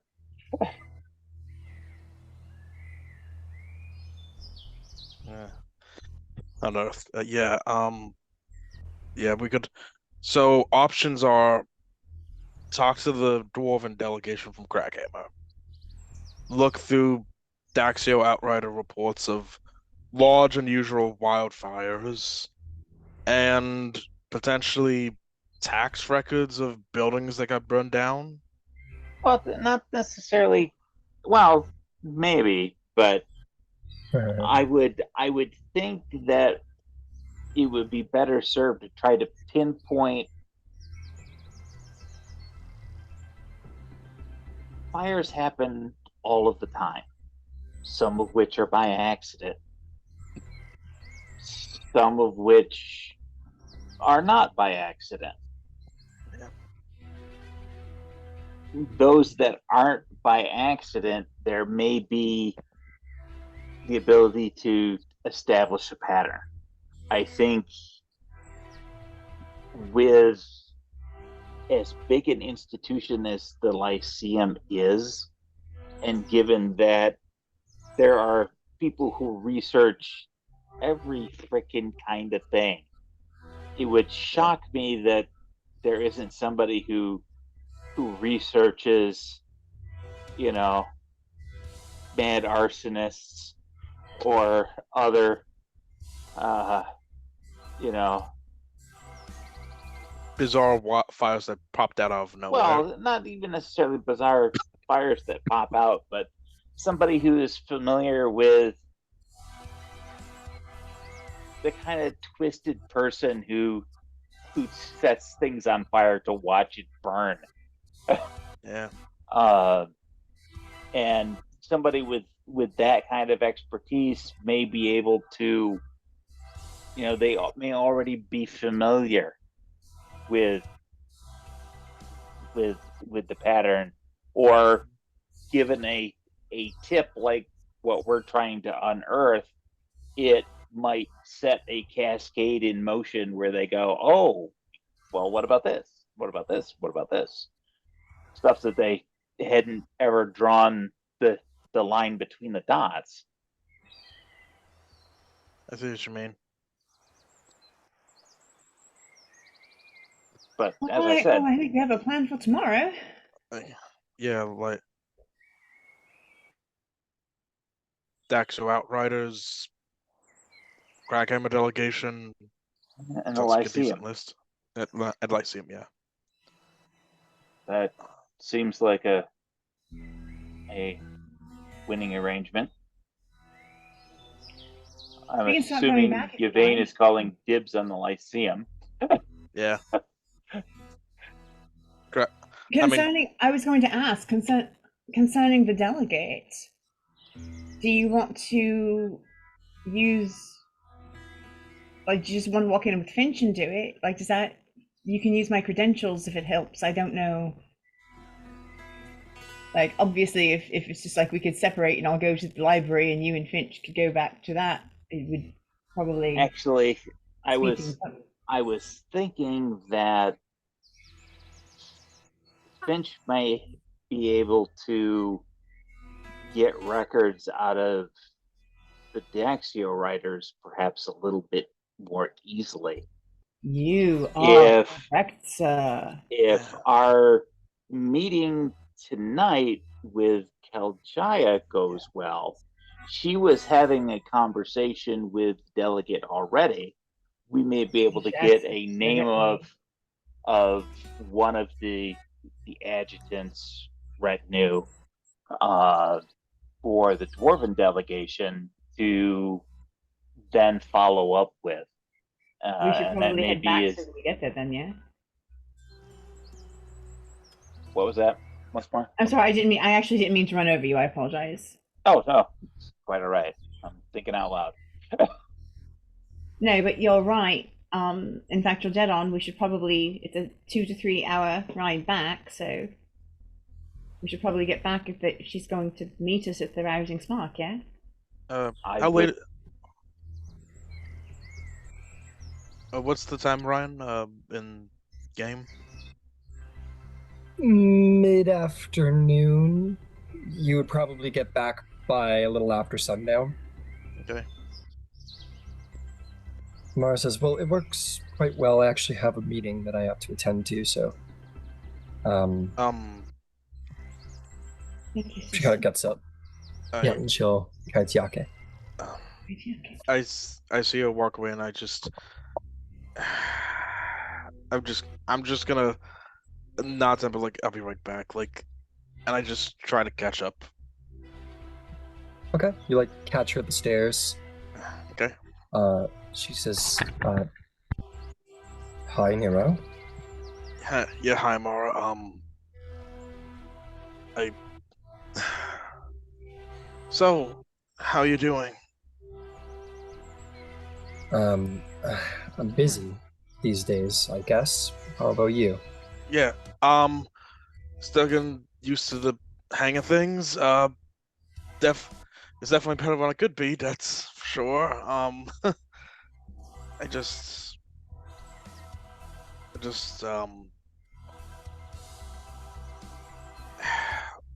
look. I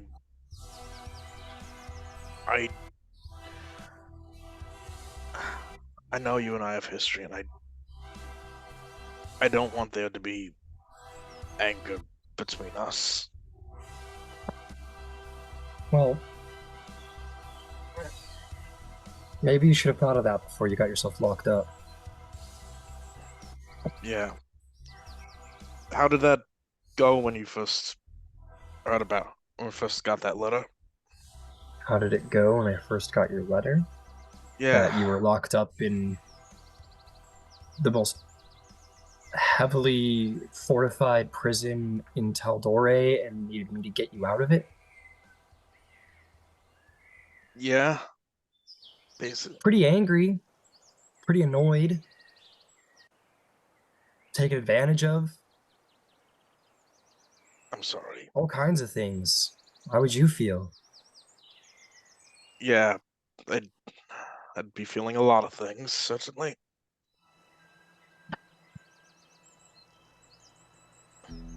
Well, I hope these people work out for you, Nero. I do. It's Amara, like, God, I know this isn't a good time, but like, Amara, I'm sorry. We'll see About- if you're sorry. You've said sorry all kinds of times, like, I don't know, all those times in Western where things haven't gone the way that you thought they would go, and you said sorry over and over, or how you're sorry for getting locked up, or how you're sorry for... You said sorry a whole bunch of times. I always meant it. I never wanted to hurt you. Well, I guess at least I learned one thing from you, and there's a difference between words and action.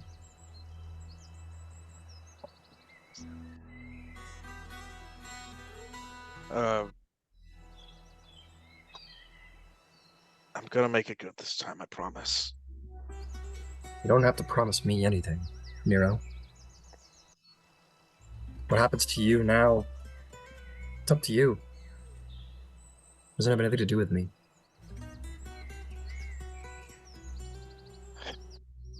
By the way, I won't keep you long. Just one more thing. I'm pretty damn sure someone had to post a very pretty penny about to get me out of there. That's how these things usually work. How much did someone have to pay to was it Finch or like how much She puts a hand on your shoulder. how and she much says, was Nero, it? I'm being rude now. Someone's waiting on me. I have to go. Take care. And as she takes a step or two up the stairs and she turns around, she says, "Oh, and by the way, scar is healed. For your information. We healed it. We did something good in the world." And she'll turn around and continue her ascent.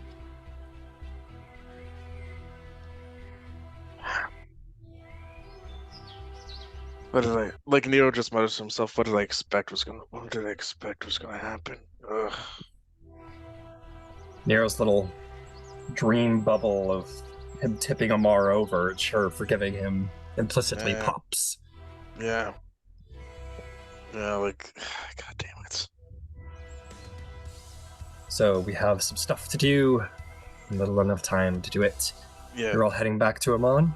yeah, Nero, Mhm. Nero rides back to Mother, but he's very seemingly dejected, and he's gonna and You're on the riding way. back, feeling a little dejected. You look over your shoulder at the fort. Make me another perception check. Okay,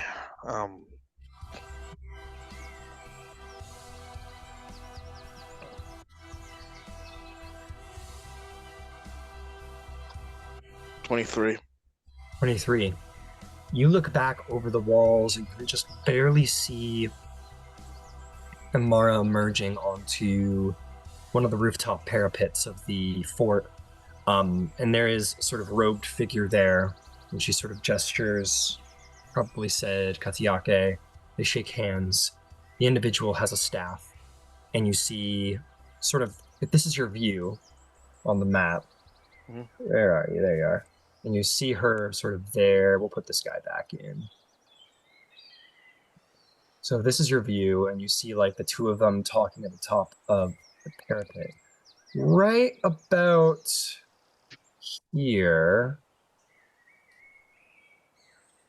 you see a black hound sort of sitting on the parapet, sort of like looking back and looks down at you with red eyes and grins widely. And you like blink and he's gone. So she was talking with somebody on the robe, like right there, and like on the other side of the building, and Yeah. on the other wall, just hunched over, is that little fucking black bastard, isn't he?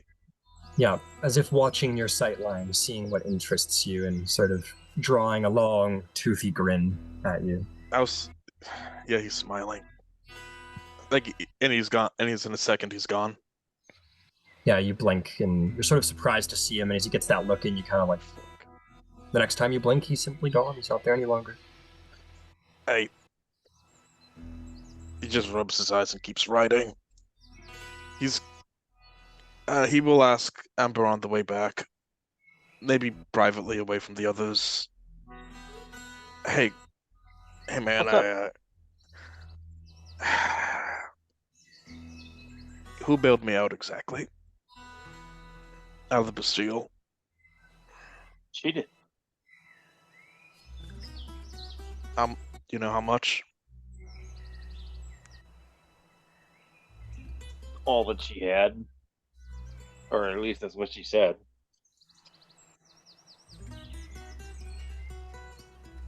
Would that be available in public records? It exceeded your bounty by an order of magnitude. Okay. So at least double. No. I'm thinking somewhere in the neighborhood of 3,000 to 5,000. Oh my god, fucking hell.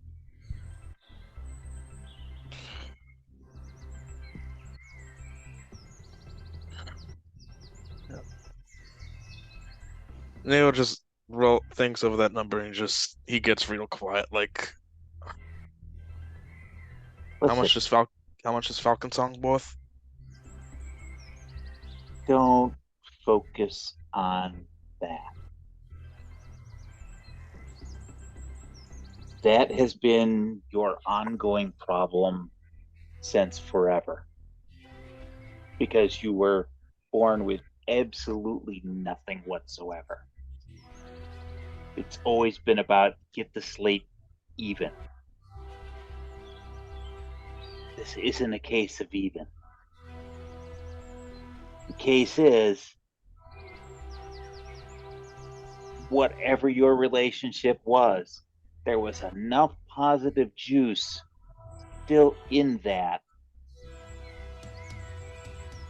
for her to put that risk up for you.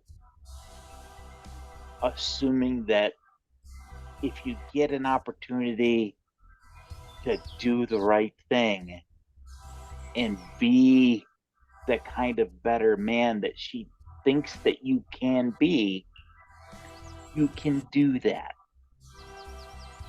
It's not about breaking even for pennies, even a massive pile of pennies like that is.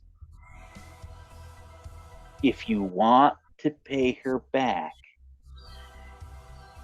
to bring the slate to even, ask yourself the following question every time you make a decision. What would she want you to do? Every time.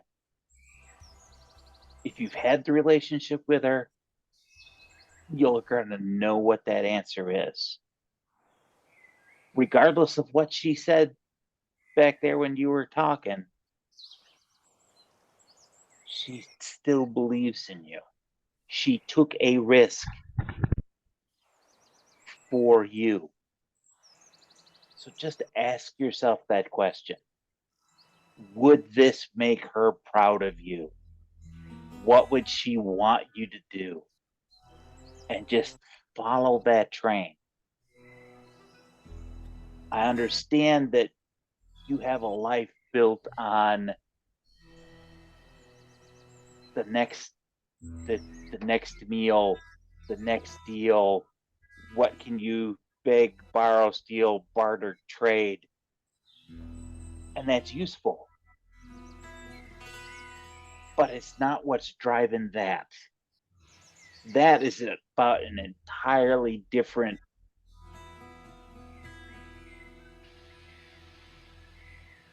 coin.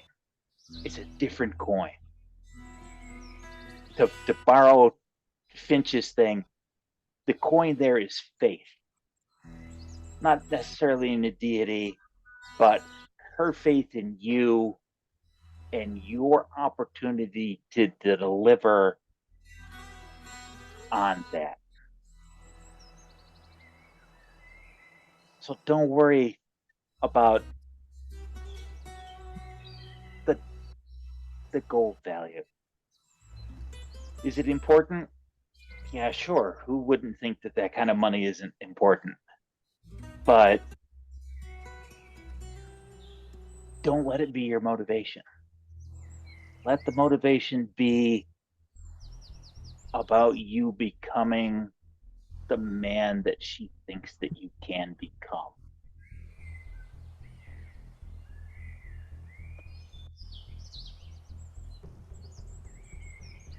We'll get through this.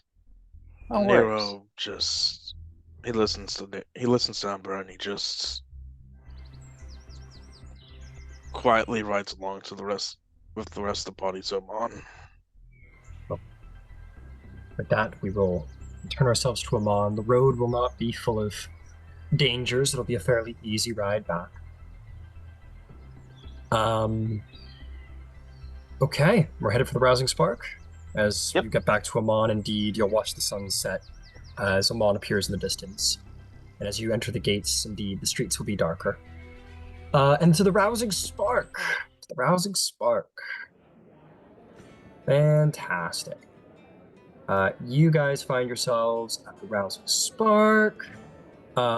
Indeed, you have someone who is meeting you here today, who is certainly present and certainly making friends. Why are you on a table there, little miss? So you guys all get back in as you do.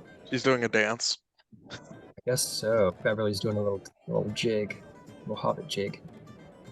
Zarvolg is just KIA. He's off doing stuff. MIA. KIA is Guild in Action. Yeah, that's right. MIA. See. Well, considering the first training day, Yeah, your fucking maybe. KIA is potentially on the table. Yeah. Exactly. I can't find where good old. Oh, that's right. You guys were having a. Devane put his little- bath together upstairs. He said, "Eat, go to bed." Yeah. Unfortunately, he bath, doesn't so- show up. Yes. Zarvolg doesn't show up, unfortunately, tonight. He might have referred that he has a place to stay in the arena, and maybe he's just getting real intense with the training. It's just keeping focused. Did the rest of He's the gotta party? I'm sorry. You finish. Okay.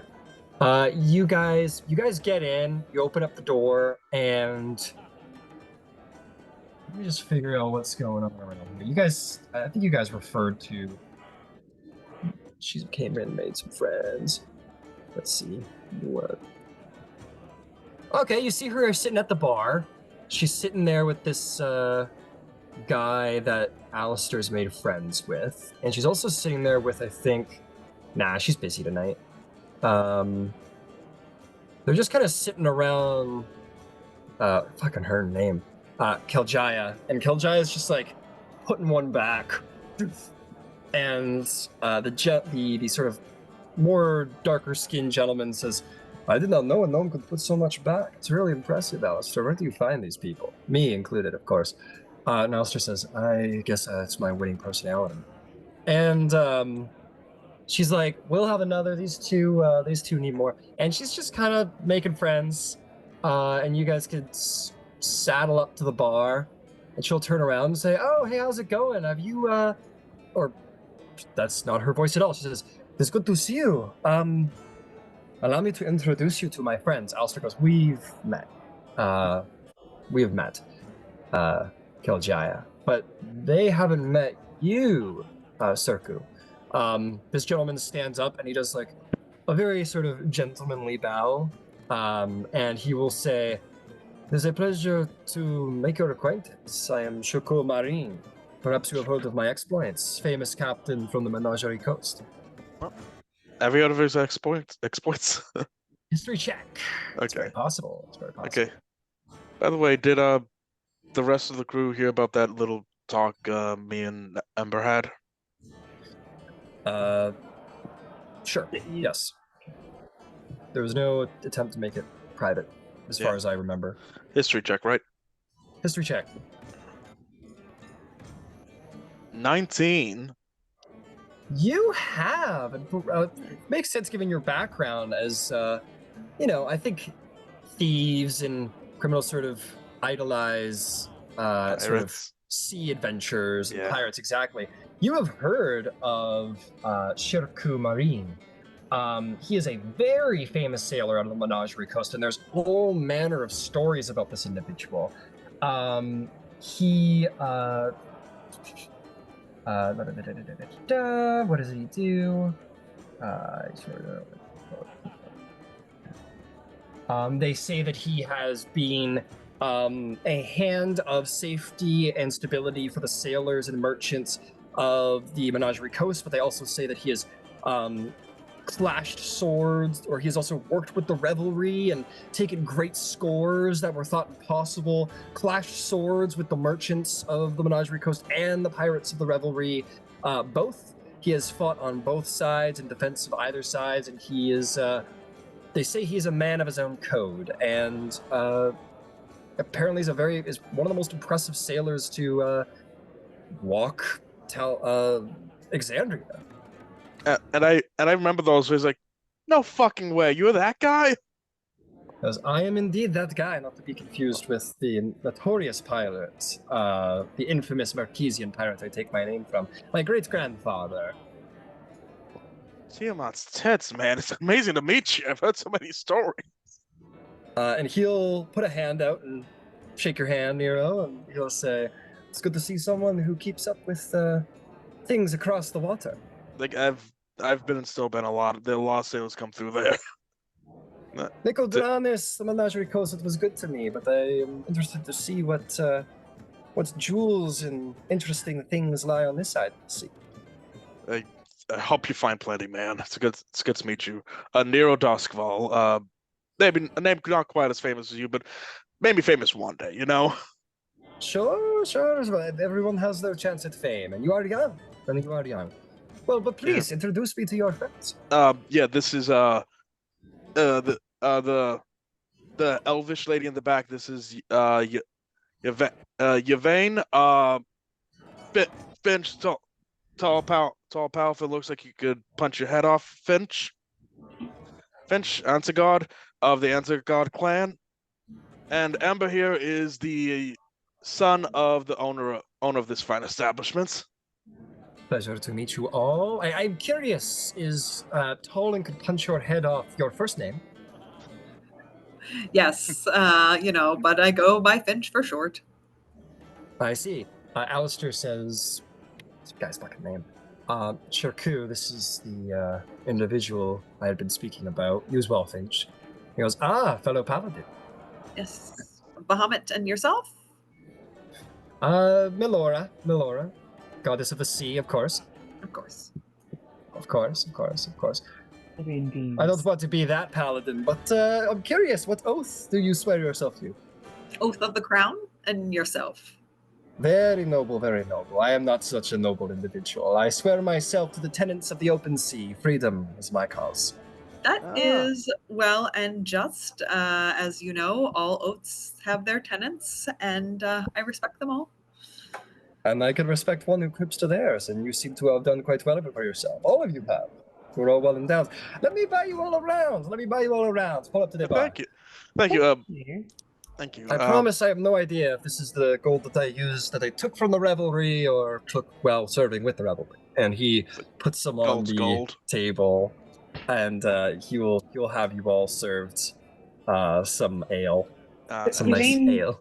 Love it so much. Yvain would like to just kind of step forward and say, so I must plead ignorance, because I have not heard of your legend, but perhaps you would be willing to tell us of what you've done. And relieve me of this terrible ignorance. It feels very weighty upon my shoulders right now. Oh, you made the stories this man can tell. Please come sit. I have many exciting tales. In fact, I have dedicated my life to such excitements.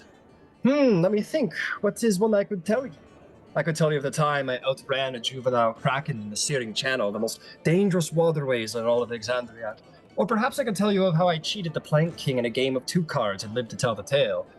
There's also, of course, that time that I managed to steal the heart of the clasp Spirling in Primal, but, some of them may be slightly, how do you put it here in your tongue, accentuated. Maybe perhaps a little verbose here and there. But I can tell you of the Searing Channel, and he'll start telling you of, indeed, what he claims to be a true tale of how he was aboard his ship and he was sailing up north between basically the waterway that separates Tal'Dorei and Wildmount, and his ship came under threat from a small kraken, but a kraken nonetheless, and he was forced to unroute it through the most dangerous waterway in the known world, and it said only the most skilled captains can possibly navigate the waterway and survive, as it is filled with the 1,000 wrecks of foolish, though brave, captains who failed to navigate its waterways, and did indeed outrun such a great beast. And he tells it with great charisma, great performance. Clearly, he speaks his paladin nature speaks well of him in his ability to tell tales.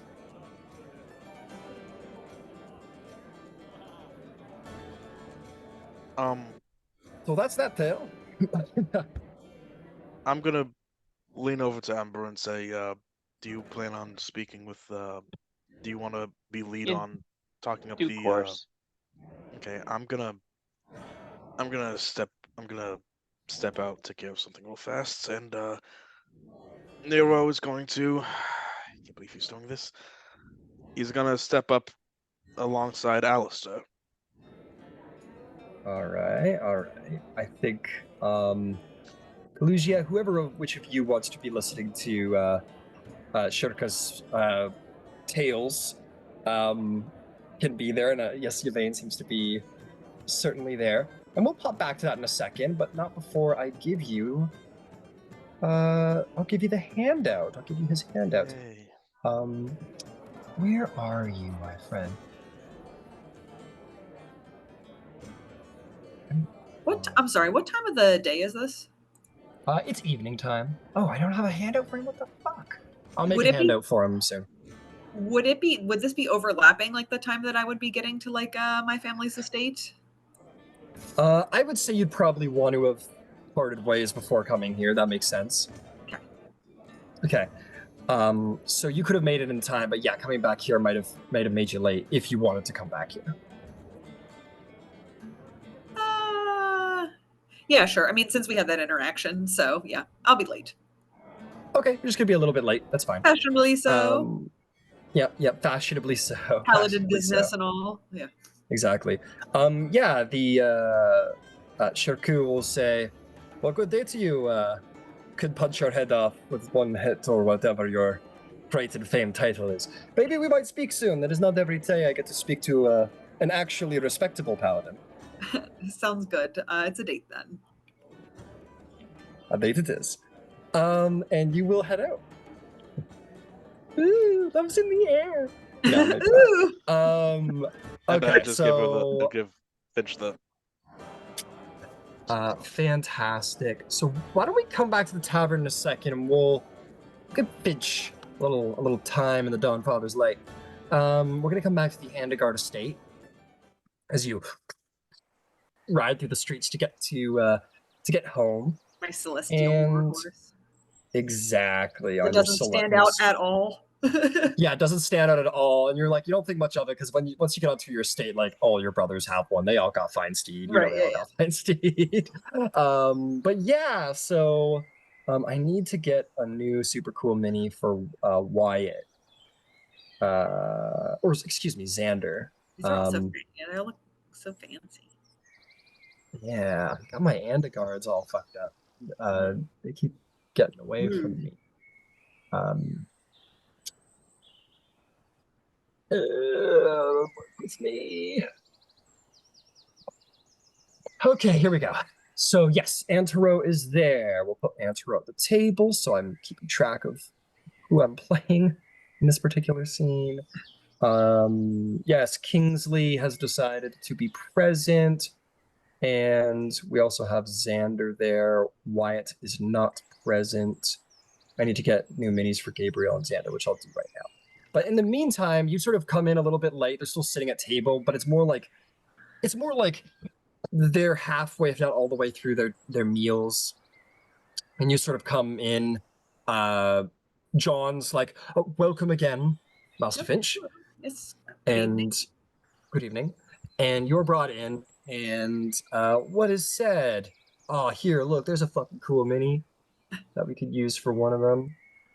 Oh, that's too cool for Xander. I'm sorry, Xander. You don't have a beard. Haha. That's why I'm gonna get away with it. We'll just use like the typical knight for Xander. Okay. 'Cause that's Generic kinda knight what he number is. 2. Generic knight number 2. He gets his name in the credits, which is great. Right. But yeah, they're all sitting around the table, and you come in, and they go, "Yeah, they say that it's all healed, but I don't know. There's all kinds of rumors that they've been having meetings." And your father goes, "Meetings with you? Oh, Finch!" And he stands up. And goes, look, look. It's difficult because I want to say your brother is here because I thought I had all sons, but I didn't. He invites you in and he says, "Look, your long-lost sibling has arrived. Welcome." And he comes up and gives you a big hug. And he says, "How are you? Is the roads difficult? I heard you might be coming for dinner." Not difficult. I just had some matters to attend to before stopping by. Sorry that I'm late. I can clearly see that you guys started without me, and that's perfectly fine. What is the topic of conversation? He invites you to sit. Your brothers are all like, "Hey, how's it going? What's up?" Except Xander's like, "Oh," so he gives you like a little head nod. That's about that.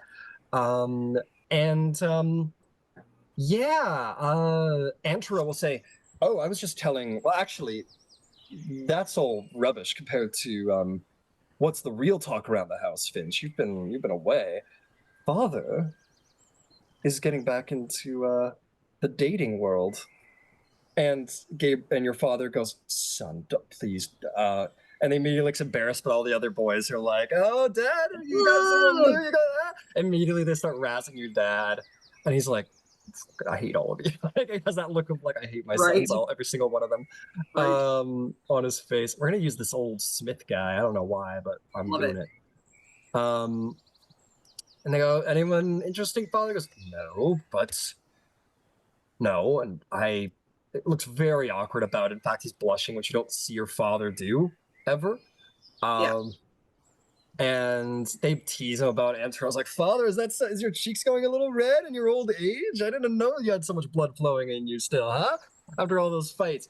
And he goes, Anterope, Xander's like, Father, did you swear at the dinner table? And Kingsley's like, oh, and Gabriel's like, yes, it's true. I have been entertaining the idea of meeting someone at some point, and all of them go like immediately like just lose it. But your father looks a little like he takes it a little more seriously, or he clearly, and you know your father clearly wants to be like, this in no way impacts my feelings for how I felt about your mother. I loved your mother very much. He wants to do that, but your brothers are being assholes because they're young, because they're assholes. Oh, assholes, A little bit. We're all like a little asshole on us. Fair. And he does eventually get it out. He says, my feelings for your mother will never change, but it has been a very long time, and a man at this age wonders about his... It gets lonely. You're all growing up now. I don't have anyone around the house, and the idea has been entertained to me many times over the years, and I think your mother would have wanted me not to have died alone, frankly, as you're all moving on to become great heroes and all. That's fair, Father. I'm very happy for you. With that said, I know that you mentioned that there's not a person in mind, but I feel I speak for all of us when I say, be mindful of those that you entertain. An individual of your position within the city, I feel like could very easily be a target for individuals who have less than honest intentions. So just do as you always have and keep your wits about you. That's all. Thank you, for your wisdom, my youngest sibling, or my youngest child. And he sort of like looks at you like with the shoulder in it and all. Antero says, wow, Finch, look at you, the relationship expert. Maybe you know somebody Father might like. Oh, no. I feel like over the past couple months, I've hardly had time to, look at anyone else. Anyway, and I feel like this could be like really uncomfortable topic, and I'll just be like, but if I see anybody, I'll let you know. Also, I trust Father's taste. I think, again, a man of his position doesn't need help. Xander will say, are you trying to marry for alliance, Father? And your father says, Valid. I think I'm a little... It's not quite what I'm interested in these days. I'm sure there is some prospects for interesting alliance, but our family does not struggle for money or political need. I am more interested in companionship than such things. That's fair. Xander kind of takes that in stride. Kingsley says, well, while you're picking our new mother, or I won't be calling her that, to be clear. Antero says, Kingsley, you're such a shit. Like, who? Obviously, I'm not going to call her mother. We're not going to call her mother. Looks down the table, says, right, Father?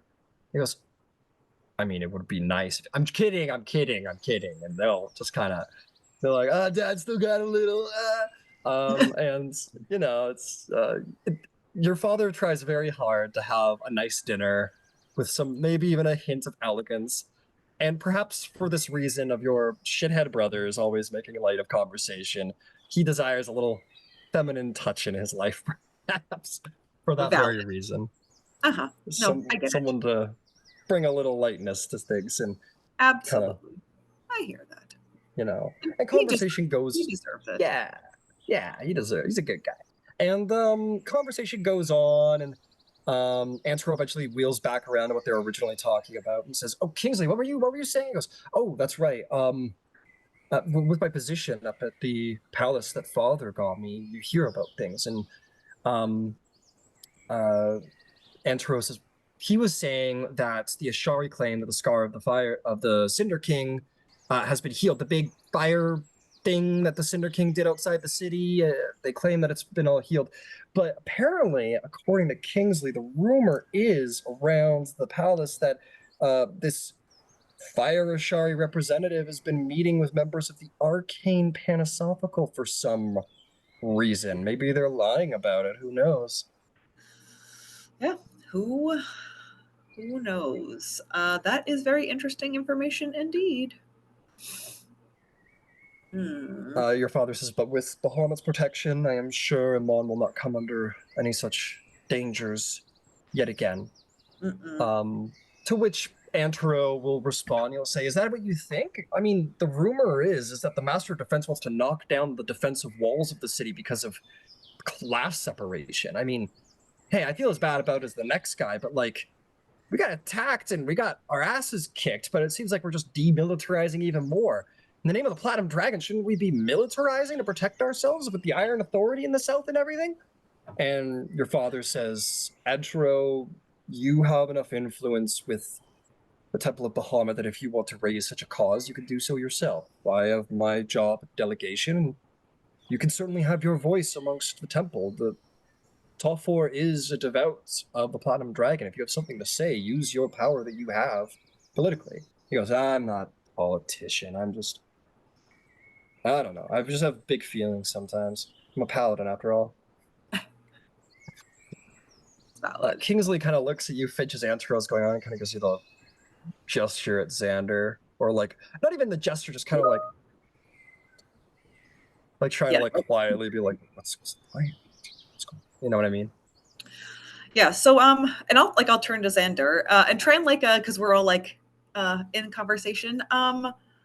Brother, I feel like we haven't had the opportunity to catch up much, and we know how our oldest siblings like to dominate the conversation. Why don't you catch me up on the ongoings that you've had in your life since I've been gone the past couple months or so, kind of leading up to your title change and things that you're doing now. I'm very interested in that.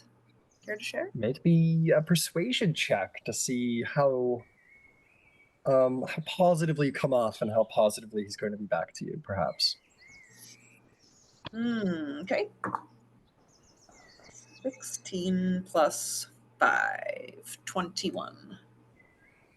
21.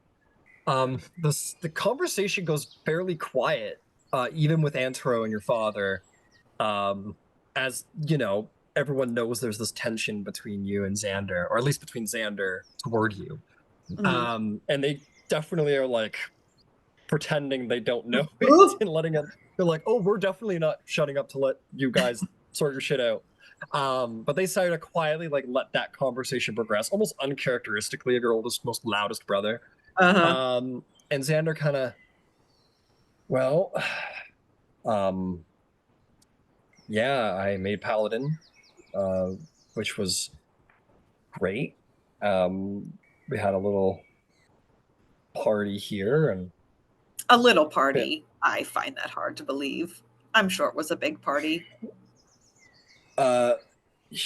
Antero goes, yeah, come on. It wasn't a small party. Don't insult father like that. Kind of pushes Xander, kind of like trying to coax him into like brotherly whatever. And he goes, yeah, it was a pretty big party, and everyone from the temple came, and it was a good time. And it's been, I don't know, interesting being a paladin and trying to find things to do around the city to be all paladin-y, I guess. To be all paladin. And your father says, Xander, do not use paladin as a verb, please. Right. And Xander says, sorry, father. But yes, just trying to do my part. There's been a lot of the League of Miracles sort of old hires that have been causing trouble, so I've just been kind of starting there. Sounds good. And I feel like I would be remiss if I didn't mention everyone's favorite topic, but it is not remiss for me to notice that the Day of Challenging is forthcoming in the next couple months or so. Brother, do you plan on competing for the title of Supreme Champion? There's a very fuck. There's so much going on at the Everyone table. just looks. The record screech. Pretty much, we're like, fuck. That's like I said there was no the other day I was like, this doesn't feel like politics and family just for this one NPC. It feels very political in this moment as they all like. Oh, it is. Yeah. As there is this dispute about like Kingsley doesn't want to compete. Wyatt was the last Supreme Champion. God, all their fucking names. Antero was Supreme Champion. Yeah, Antero's already been the Supreme Champion. So like all that's left is you and Xander, and it's weird because Xander's the older of the two, so there's this expectation that he would do it, but you outrank him. So there's this like around the table, and Xander goes, "I honestly think the better question is if you plan on competing, Finch." Oh, afraid you'll lose against me, brother. I'm not decided yet. Make a. Let's call it like an intimidation check. It's more like a challenge than an intimidation, but it feels like the right one. You can make it persuasion or intimidation, your choice. All right, let's do persuasion because that's pretty strong in that. Oh yeah, 18 plus 5. What is that? 18 plus 5 is 23. Antero goes, oh, like under his breath, just to like sort of push it along. And Xander says, beat me in a fight? He like stands up, he like sees his brothers kind of like with the challenge there. They're like, ooh, and your father's like, he's just letting this happen. And Xander sort of like sees this amongst the two other brothers, and he like stands up and he says, you couldn't beat me in a fight if I had a hand tied behind my back. Calm down. Why are you being so touchy? You know that I was just kidding. Since when did you get so sensitive? He goes, I'm not. And he like looks around the table, and Antero's like, Xander, you've been kind of a bitch lately. I'm not going to admit. I'm going to admit it. You've been kind of, and your father's like, Antero, and Kingsley's like, he has been kind of whiny lately. Come on, we all know what's happening. And he's like, Kingsley, you? And your brother's face goes red, and he goes, outside right now, Finch. And he like pushes his chair back and stomps out a ball. Yeah. Antero like pours some wine and like does one of Yes. Yes. And Kingsley too, like he's usually a little more neutral. Even he's like, oh shit, he like gets a bottle under his arm and like hops up too. And even your father can't help it. He's like, oh, okay. He's like, oh no, my sons are fighting. Oh no, this is terrible. And he like, runs into the field. It's not something that I will enjoy at all. Yeah, I should probably break this up, but we all have resurrection magic. Ooh. What? Yeah, you pull out a full fucking magic warhammer, and everyone's like, whoa! Fucking Finch, what the fuck? And I have the boomerang shield too, so let's go. Yeah, that's gonna be fun when you whip that shit out. We're gonna be like, what the fuck? So I'll tell you what, we are going to peel back from Finch. I think it would be a cool start of the session if we start the next session off right with a little brotherly duel, and we will take care of that at the beginning of next session. I'm very excited for that. It'll be cool. In the meantime, way back at the Rousing Spark, we'll wrap up any last things that need to be done with our spare minutes. So let's see. Why don't I will have a time limit on you there, Nero, because we do need to get to other folks. Okay. But I will let you pull Allister aside for the time being. Okay. Okay. So where are you taking him? Where are you going? Out back real fast. Just all right. To the side. Take him out back. And he sort of wanders over by the well and just kind of like, as he is very neutral, kind of folds his arms and kind of like leans up against the nearby well and just kind of looks at you. Yeah, I have the. First of all, thanks for coming out here. Bummed me surprised you did. Well, I, And you know, part of me has a weird feeling you were involved in something last night involving me. Am I wrong? I'm involved in lots of things that happen in the night. I'm in charge of many important things. That's not a denial. Is this something that you wanted, Nero, or do you just want Okay. to investigate me about your drunken adventures? Look, you and I haven't. Look, it's no secret that you and I haven't exactly seen eye to eye around here. We just took one look on each other, and we didn't like each other for some reason. Not necessarily true. Maybe you took a look at me and didn't like me, but I just listened to your words and decided I didn't like you. Like you? Well, I guess my face. And Nero thinks what he wants to say, and he holds it back. Mhm. I'm trying to make things a more productive, our relationship a little more productive. You know? To what end? You talked about how about allegedly reading a file on me about the day I was allegedly born. What day was that exactly? The day the skeleton guy flew up and became a god. So you want information from me? That would be nice. You don't know what day you were born? Dad never told me. We didn't get along. Sounds like you already have the answer. You just described it to me, didn't you? I'm also not a scholar. Which day was it exactly? Make a persuasion check. Okay.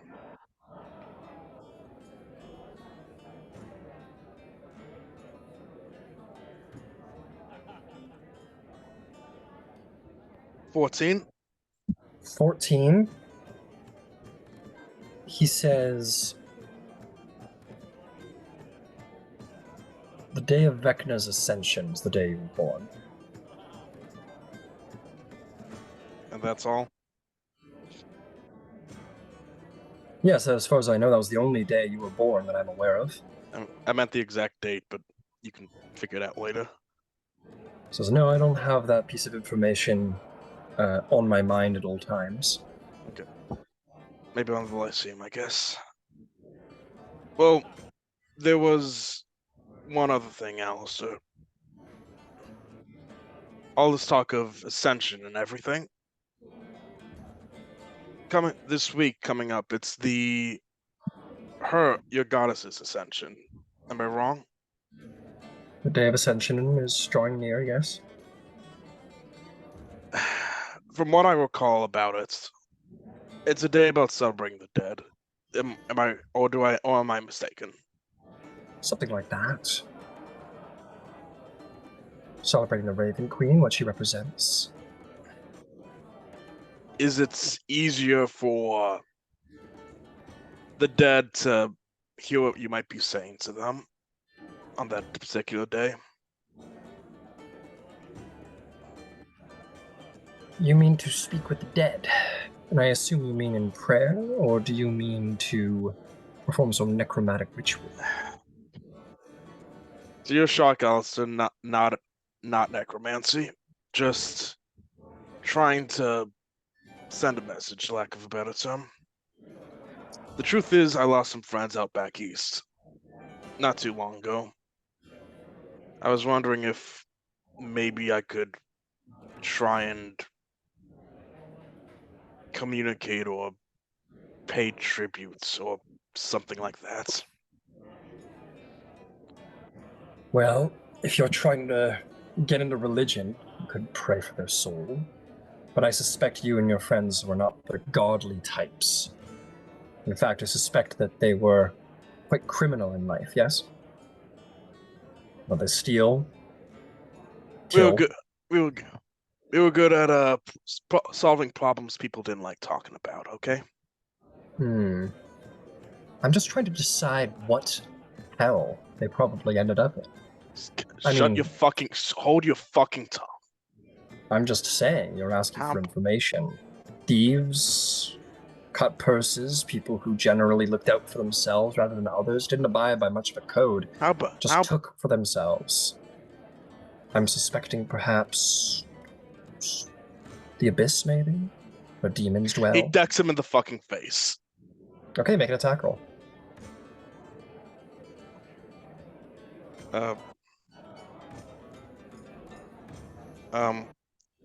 Unarmed strike, I guess, yeah. Yeah, unarmed strike. Yeah. 17. Yeah, that'll connect. Go ahead and roll. Or what's your? It should just mark the 1 damage in there. It's like 1 or 2 probably. Yeah, it's like based on a your 2. strength. It's a 2. 2. It's Yeah, not he'll much. take 2 damage. You knock him in the face, and he'll take that. It kind of steps back. Watch your fucking tongue. Watch your fucking tongue, bitch. You say that again. Even a hint of those words again, I will rip that tongue out for you.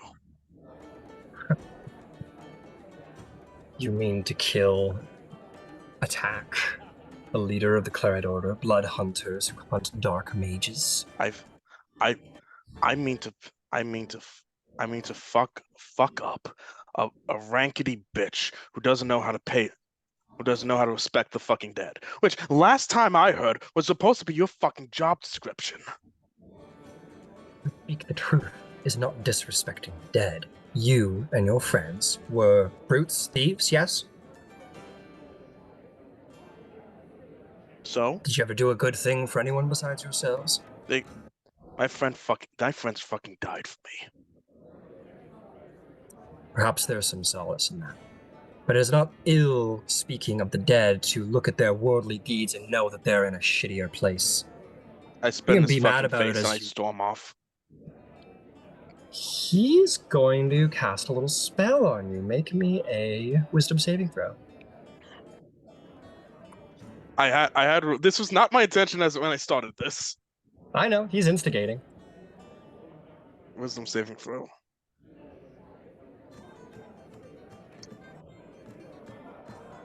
$14. 14. You find your body seize up. Your very blood in your veins coils and seize, like blood bending, basically. Mhm. You just seize entirely. And he walks over to you and kind of like wipes the spit from his face, sort of flicks it off, and sort of looks you in the eye and says, "You may have the others fooled, Nero, Duskfall, but I know a black mage when I see it. And to say that evil people did evil things and ended up in an afterlife for evil people is not disrespecting the dead, it is the truth. So know that if you want to find a better afterlife, a better eternity somewhere, don't do what your friends did. And that is kindness I pass upon you." He's gonna try. Can I make another wisdom saving throw? You made another wisdom saving throw to try and break free. It's a 1-round situation. Yeah, this is 17. 17. That one will break free. I you tackle the guy and just Ugh. start pounding away at his fucking face. Okay, you do so. Make me an athletics check.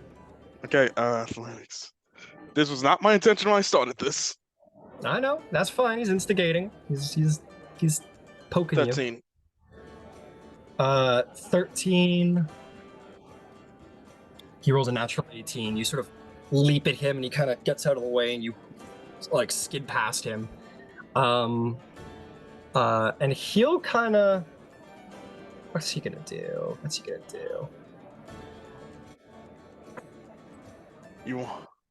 Ooh, this one's mean, but he doesn't like you that much. Make me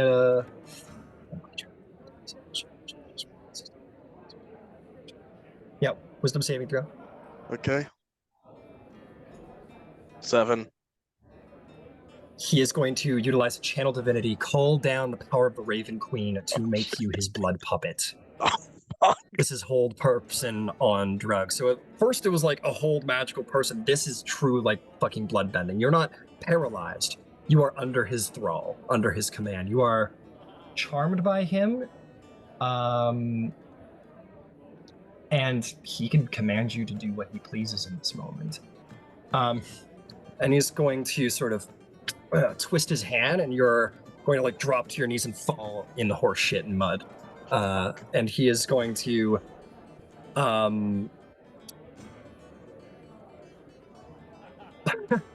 he's going to say, "There's something you don't understand, Nero Duskval. I am the leader of the Blood Hunters. I have your blood. Clerics hold it at my will. You are under my command. And just like the Arcane Panasophical, if I deem you too dangerous a monster to be unleashed on this world, if the Aurora Concordant realizes what I know, is that you are more valuable dead than alive, I'll be the first to raise my hand to cut your heart out of your fucking chest. So, be a good boy. Because those people in there are the only reason you're still alive." And he will sort of wipe the blood off of his lip. He'll enter through the door and you'll feel the blood command sort of just release from you. It is a dark and murky feeling for your blood to twist and move against your command in your very veins. And it feels like a true defilement, but one brought by the Raven Queen herself. He's gonna, like, was he on the ground, like, face down on the ground, or? Yeah, you're fucking face down. As He's the term goes, eating shit. He's gonna pull himself up and clean himself off with prestidigitation. Yeah, you start working on that. Okay. How much cash does he have on? Do I have on me? How much cash do you have on you? I don't know. You would know that. Okay, yeah. He is not in the mood right now to go back inside. He's not in a great state, to be honest, and he's gonna just he's just gonna fuck off. He'll be back in the morning. He'll be just fuck off right back in the morning within talking distance. Okay, sure enough. He's just gonna head down to the pier. Hey, I know he was gonna talk to Balthazar, but he's not in the fucking mood. Fair enough. Yeah, he just goes down to the dock somewhere and he makes sure nobody's around, but he's got tears in his eyes. Mm-hmm. Okay, understood. I gotta check with how people are doing else in the bar. Ember, Yvain, was there anything you guys would like to do in the bar? Yvain, it sounds like you're still chatting up the paladins. We'll come to that in a second if you wish. Yes, but I muted. will... Oh, go ahead. No, you're not. You're good. Sorry, I thought you were for a second. Yes, but if there was any noise out and about, it would have captured my attention and I would have tried to cut the conversation short to time it with Allister coming back in. Like, I'm not going to try to get out there, but... And only, like, I'll roll for it if you want. You have a pretty decent passive perception, but the confrontation between Nero and Allister was fairly... There was no screaming or yelling. It was fairly quiet. Like, punches are pretty, like they're not... But you said that they hit the ground, so I didn't know. Yeah, I might have been yelling. It was like mud, though, so... Okay. I'm going to say that what happened outside was generally unregistered, especially with the noise inside the tavern itself, sort of coating over it. But I will say, you do see Allister re-enter the bar with, like, a cut bloody lip, and just kind of, like... Doesn't seem too upset about it, but it's just kind of like, you know, re-enters with that. You did see them leave together, and Allister leave and re-enter alone with a cut lip. Thank you. Yeah. So, I just want to listen to the paladin tell stories, and I would probably record everything he said, like, when I got back. But I'm practicing my intelligence gathering, so we can role play it out if you want to, but I had an interrogation. this night. If you're wanting to roleplay an interrogation, I've certainly done stranger things. Not an interrogation. Roleplay? That's not what I meant. That was above the table. Says he says you seem to have the impression that I would have liked something. You like got your books and your papers out and you're writing about him.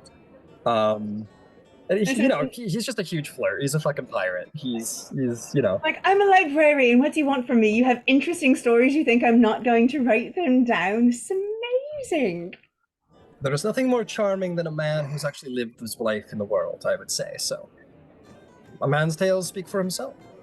Oh, I have one good tale I think you would like. You're a half elf, I see. Yes. Have you ever been to a wonderful place called Lyrengorn before? My mom's from Lyrengorn, but I've never been. I actually really want to go. What do you know about it? I know it is one of the most beautiful places in the world. I seldom find myself landlocked, but I had cause to go there at one point. You see, I wasn't always a man, as I appear to be now. I was born a girl, actually. And it never felt quite right. And then I heard of Lyrengorn, where the elves play with things such as appearance and gender and have magics to transition such things. And I was curious for myself. And also they say they have the most beautiful skies in all of Exandria. So my world-loving heart decided to find my way there. I went into Lyrengorn, a starstruck girl, and came out a starstruck man. Did you go in the winter? I did, well, what time of Did you year see is the it winter Moonbeaver's at Lyrengorn? ribbons? I unfortunately did not see the Moonbeaver's ribbons, but I did see the Wyvern Riders. It was a practice, as it was close, and duty called me away, but I did get to see them fly, and I have to say there's nothing quite like it. Truly the most talented riders in perhaps all of Exandria. My mom's spoken of them, so I've always wanted to go, and I recently learned that the druids in Lyrengorn are among the finest diviners, and so I wanted to go visit. It's true. They worship the Moon Maiden like none others. They worship the stars and the beauty there. You should see their dresses. Oh, those elves, they know something of fashion, I'll tell you what. I hear these Singorn people, they like their naturalistic, very elfy, very green, sylvan with the vibes. It's beautiful, don't get me wrong. It's beautiful, absolutely. But Lyrengorn is resplendent. Their gold dresses, starlight woven in through slight charms. It's elegant like nowhere else I've even seen, even here in Emon. Did you stop in Terra? It's I don't know which way you came in. I don't know if I did not see the Ashari, I'm afraid. I'm a man of the sea, and it was a special occasion that I did go so far landlocked. And I am certainly no mountaineer. I leave that to more capable fellows, perhaps such as yourself. this oceans require quite a bit of capability, if a different capability. A very different capability. One that I am happy to have talent for. There's nothing like the endless sea, being out there and seeing the sun and endless water with nothing around you. Like, there's not the trouble in the world.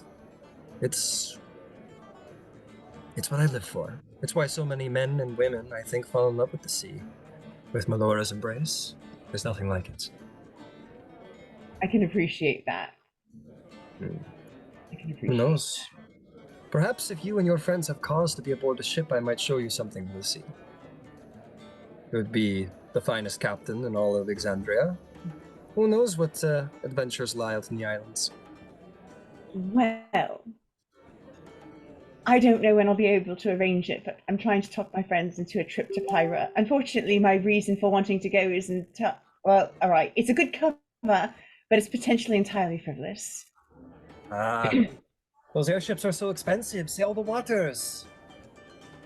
That's what I'm saying. Well, you let me know. I'm always here. At least for the next while, until my next flight of fancy takes me away. I should like to hear more of your stories. I shall be very happy to tell. Your friends are very interesting, and he'll speak of like Camellia and Balthazar and Allister, and how there's like a little kinship going on over there, and how he's taken to the gnome very quickly. Who, perhaps Ember, maybe you're talking to? Well, the whole thing is I wanted to talk to our invited guest, and apologize that Zarvolg apparently is held up at the arena. Typically he comes back here to sleep, but he's really focused on getting some training material in. But it does bring up things. Sounds like a warrior or voice. He sounds like a warrior that I would like. Someone who dedicates themselves to strength. You should know this in advance. Zarvolg is a hobgoblin. He's one of the.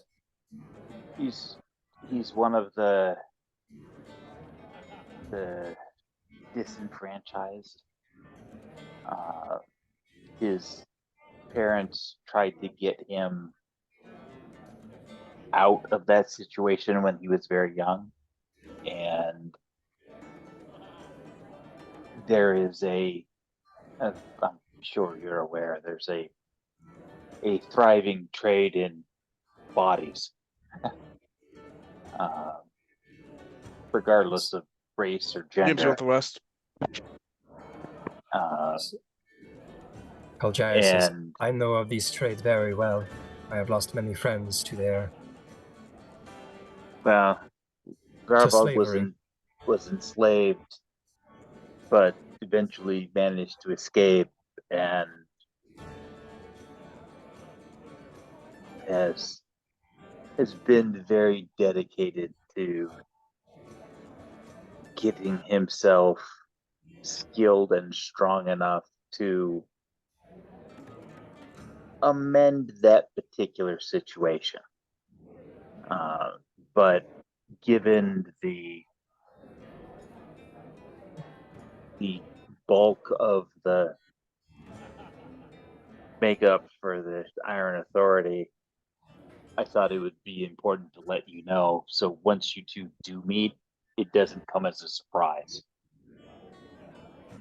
You can see as you tell Keljaya Zarvolg's story, you hear like a splintering sound. You kind of look at her hand, you see like the mug she's holding is like being crushed, and you see this like fury in her eyes, and you don't suspect it's at Zarvolg, but perhaps for Zarvolg. And she says, you say he's training at the God's Brawl Arena. This is your god of war, yes? For him, yes. She stands up, or I should say, hops off her stool, and she says, then I will wish to see him at once. And she I had one other thing. I think she's gone, buddy. I'm afraid to say. She starts. You can follow after her by all means, but she. No, that's fair. Besides, that's Zarvolg's tale to tell, and that would make a interesting introduction for next time. It certainly, I think, will. She's gonna kick him out of bed in the middle of the night. You do not know me, but we are going to war. Which you will find perfect. We are going to the jungle right now. So with that, we'll call our session. Oh, you're muted there, Yvain. Zarvolg's above the table. Zarvolg's going to love her. Can we just put a pin in Yvain would want to stop by Allister and see him next week? Yeah, I don't think we're going to pull the night to an end tonight. I have a number of things that I think I still want to do with everybody. Finch has a duel. You have people to talk to. Ember might have stuff. Nero, I think I have stuff for him.